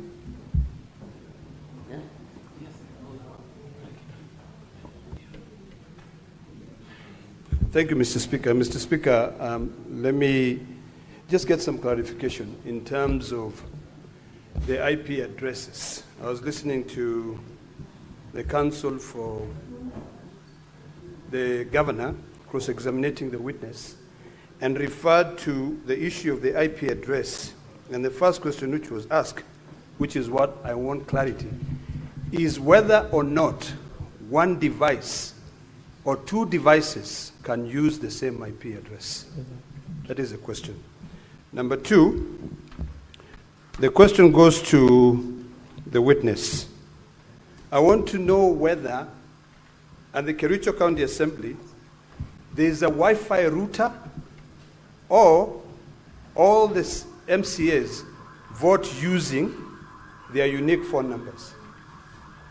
Whether there is one Wi-Fi router that produces one static IP address that is shared among several devices, or whether each of those members of the assembly are using their own phones to be able to vote. And finally, whether the device which was used based on the IP addresses listed on page 29, 30, and 31, the one that you allege were assisted voters, whether the laptop which was used to exercise this vote was sharing the same IP address or the same router or the same Wi-Fi, because I heard you saying that you get fiber from Safaricom. Thank you, Mr. Speaker. Witness, you may now respond to those queries. Thank you very much, Honorable Speaker and Honorable Senators. I'll start by the question about the Wi-Fi and the users within the Assembly. We have a Wi-Fi that is dedicated to the chambers, and I've said it has a static IP. That's why it's speaking exact IP all along. But I'll make my assistant come and clarify very well whether the multiple devices that access. So the multiple access using the static IP, I believe the IP can be used by more than one device. So that's why it happened in several pages here. Number two, members use either laptops or their phones to vote. And we are allocated a laptop in the chambers for voting. On the implication of the oath, I understand, Honorable Senator Matthew, that I know the implications, and on the number of MCAs who voted from the system, I can say as an administrator there are 33 votes casted, and the authenticity of the votes, because there are 4 contesting the votes, is what as an expert at the back end, since I was not in the chambers, cannot confirm. When the members take their stand, they will confirm whether they voted or somebody actually voted on their behalf. On confirmation of votes within, that one I think I've talked about. There is an issue about the firewalls, and I can confirm. Mr. Witness, is it possible to mention the question that you are responding to? The senator who asked the question. I didn't note the name of the senators. Oh. So I'll just answer them. So on the password generation, where I used the IDs, that was the easiest method for my honorable members of Kericho County Assembly to remember immediately the ID because of the timelines of 5 minutes. I've realized the Senate has got a voting system that is taking a minute because there are these electronic voting machines. Should they have had the electronic voting machines, it could have been faster. So I was thinking of the best way, they can easily log in and cast their votes with the shortest time possible.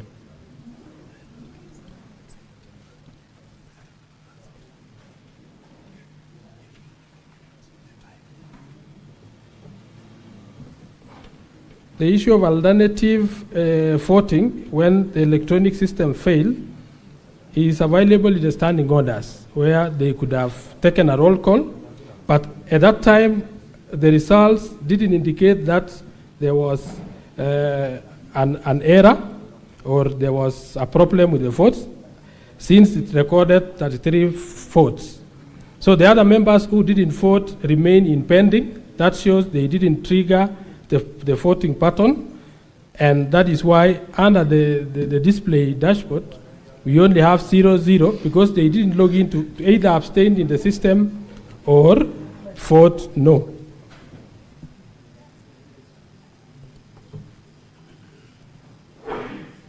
I think I can answer those ones.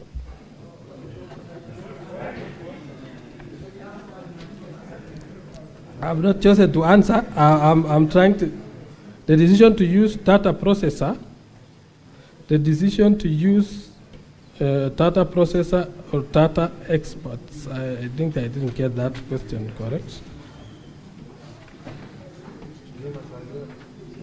Honorable Senators, you know, if the questions have not been answered, it is you to make the decision at the end of the day in one or the other.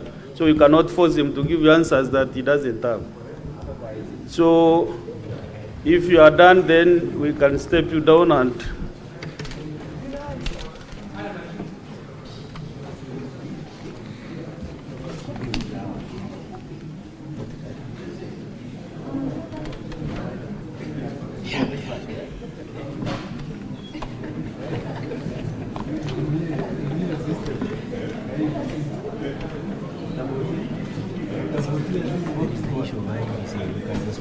yes, order, senators, order. Yes, counsel for the governor, what is it? Mr. Speaker, sir, there was Order, one question. members. There was one question directed at us by Honorable Karongo on whether the part of the MCAs we are contending did not vote a part of the 9 who were voted using the same IP address, and we want to confirm 3 of them are there. The first one is at page 31, MCA marked as 2022-029-61-110 nominated. That's Edna Chepkemoi. So we are looking at volume 2, page 31. I am looking at the column marked MCAs. Volume 4A, sorry, volume 4A. Or let me use the column of word, page 31, volume 4A. Let me use the column for word. So there is an MCA for Kipkelion, and then below the Kipkelion MCA is nominated. That is the one, the nominated one is Edna Chepkemoi, who was voted for, and the affidavit is at page 128 in volume 1 of the governor's bundle. Then the next MCA is in the column of words is Cheplanget, and that is Hilary Bosuben Kibet, and this affidavit is at page 121 of volume 1. The third one is at page 32 and is the MCA for Kukerwet, Martin Cheruyot Kiplangat, and this affidavit is at page 121 of volume 1. Thank you, Honorable Senators and Mr. Speaker, sir.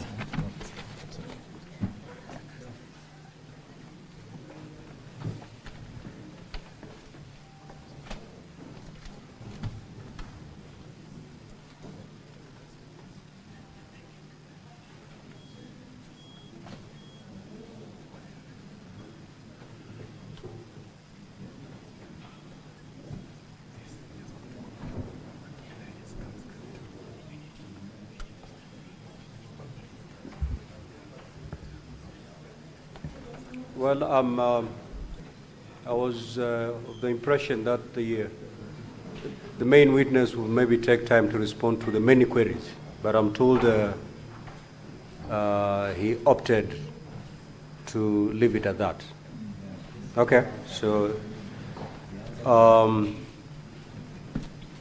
were there any queries directed to any other party other than the witness? So that we proceed. Okay, so then we will. Now, honorable senators, before, yes. There was a query that I raised, but I thought both parties would respond to it on whether we should take the logs as they are, considering they were extracted by one party without the involvement of the other party. And I referred to the 2017 presidential election, where some precedent was established. So I don't know whether the Governor's Council is happy with that. My observation on that.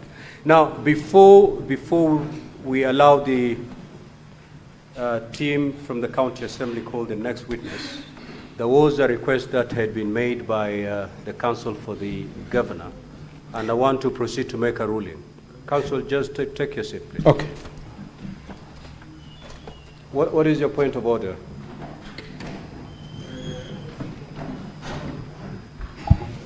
Honorable Speaker, before you make that ruling for the application which was sought by the Governor's Council, Mr. Speaker, in your ruling yesterday, you indicated that Senate will make some determination on threshold before voting on the main impeachment charges.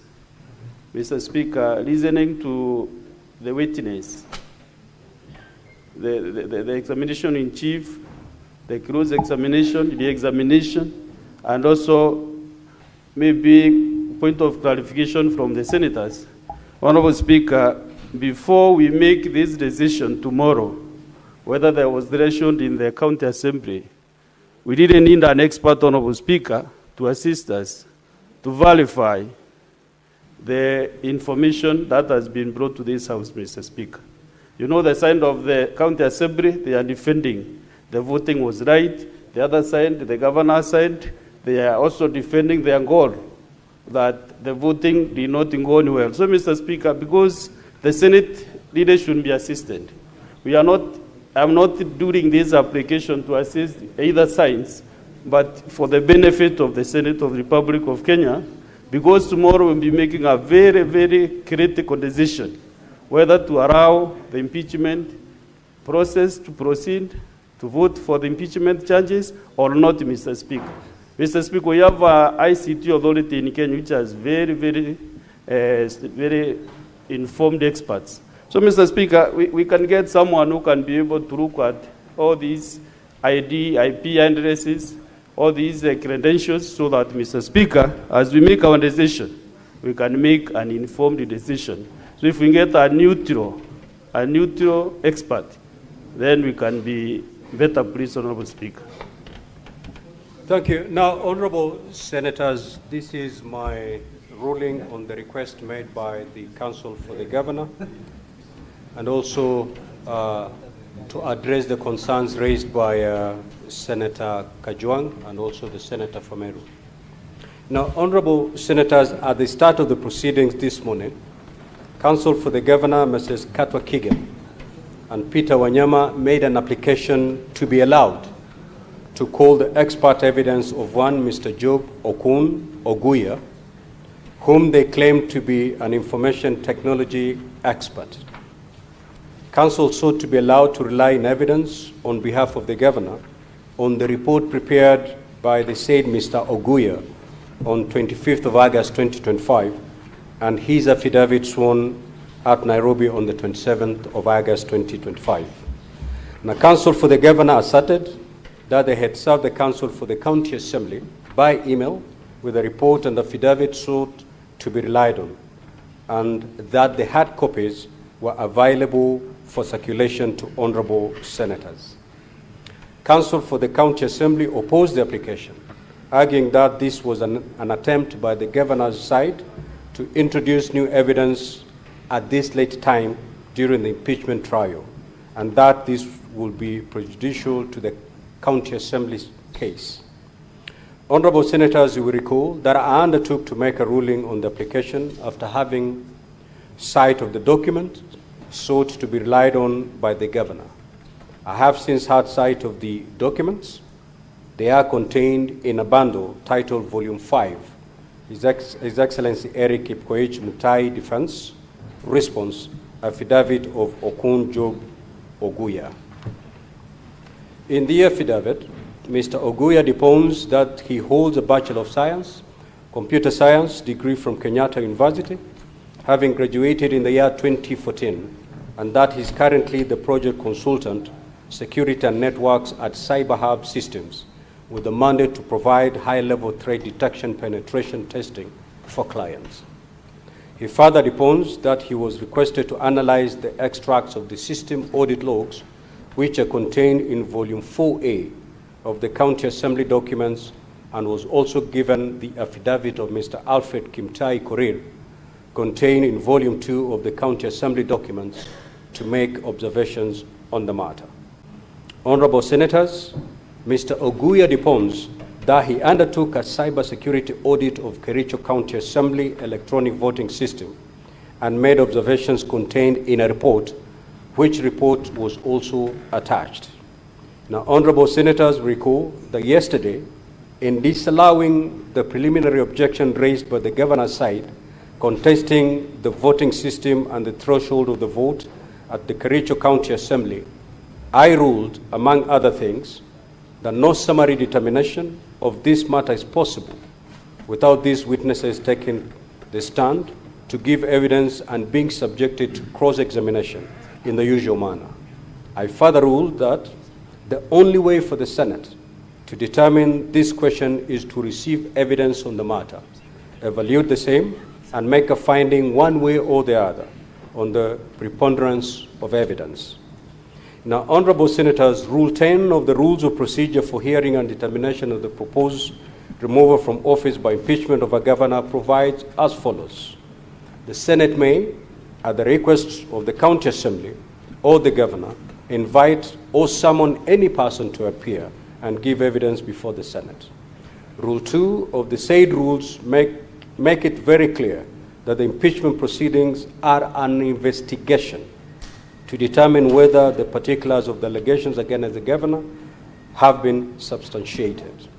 Now, Honorable Senators, on the basis of the importance of the question on the voting system and the voting process that was undertaken, and noting the ruling that I made yesterday, and on the strength of Rule 10 of the Rules of Procedure, I will allow the application by counsel for the governor to admit the affidavit by Mr. Job Okun Oguya and his report on the cybersecurity audit on the Kericho County Assembly electronic voting system.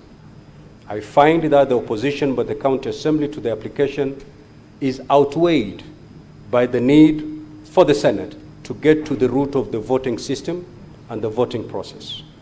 No prejudice will be suffered by the County Assembly if the Senate establishes the truth on this matter.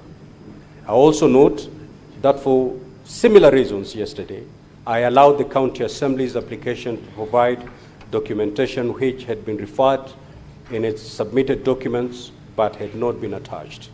Now, Honorable Senators, in allowing the governor to call its expert witness, I direct that the governor's side will have to accommodate the witness within its time as already allocated. The evidence of the witness will also be limited to matters raised in the evidence of the County Assembly. The witness will be subject to cross-examination in the usual manner. Honorable Senators, I also wish to make an additional ruling on this matter. It has become apparent from hearing the evidence so far adduced in this case, and the examination, cross-examination, and re-examination of Mr. Alfred Korir Kimtai, Head of Information Communication and Technology, Kericho County Assembly, as well as the request by the governor's application to call the expert witness, that the Senate requires neutral, impartial, and dispassionate advice on the matter away from the witnesses of the parties. Indeed, this was referred to by Senator Moses Kajwang, MP, when seeking clarification from the County Assembly witness. Senator Kajwang reminded the Senate of its power to summon any person to assist it in its investigation in an impeachment process. The Senate has indeed invoked this jurisdiction before. For this reason, therefore, I direct the Office of the Clerk to immediately contact the Information Communication Technology ICT Authority of Kenya and request the authority to provide the Senate with 2 ICT experts to come and assist the Senate in this matter. I direct that the Office of the Clerk provides facilities for the 2 experts from the ICT Authority to sit with the head of ICT of Kericho County Assembly and the ICT expert called by the Governor, together with the representatives, whether council or otherwise, of the County Assembly and the Governor, and for the experts from the ICT Authority to prepare a report for consumption of the Senate. The report, which must be brief and concise, should be submitted to the Office of the Clerk of the Senate not later than 6 p.m. today, Thursday, the 28th of August, 2025, and must answer the following questions. 1, did an electronic voting process take place using the system? 2, is the number of MCAs who voted on the impeachment of the governor verifiable? Number 3, was it possible for any MCA or any other person who had a link to vote on the motion on behalf of an MCA or another MCA? Number 4, how many MCAs voted in the affirmative on the motion to impeach the governor? Number 5, is there any evidence of multiple voting or other compromise of the voting system and or impropriety in the voting system or process? It is so ordered. Next witness. You may, Senator Boni. Mr. Speaker, I thank you for that. And my mind is telling me there is something that the parties might lose if we only receive a written response to the issues you have raised. It might offer them a better opportunity, Mr. Speaker, if we allow that expert takes the witness stand, so that besides responding to the 5 issues you've raised, the parties be given an opportunity to interrogate him further. I believe if we do that, we'll better be enriched, Mr. Speaker. The only person who can table this is the one who would have prepared it, and he can only do that when he takes the oath, tables this, go take us through it, and if you need to get any clarification from the experts, you certainly will be at liberty to do so. Thank you. Next witness. So, Mr. Speaker, before the next witness comes, may I request that you direct the governor's side to give us a copy of their expert affidavit and report? We don't have it. One was transmitted to you via email, but you can be served with a hard copy right now. Thank you. You may proceed to exchange documents. Let's hear the next witness.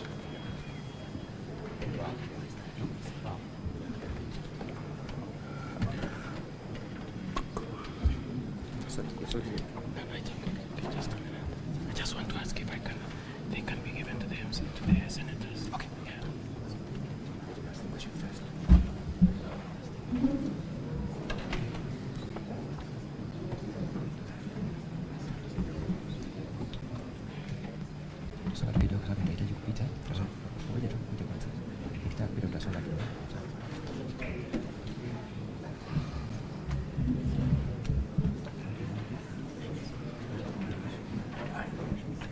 Yes, Counsel for Governor. Mr. Speaker, so I was requesting if the hard copies of the said report can be given out to the honorable senators. Absolutely. Thank you very much.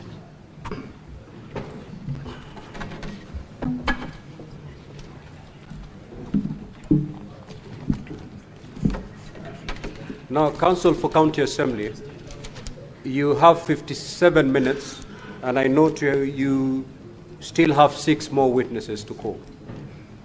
So apportion your time accordingly.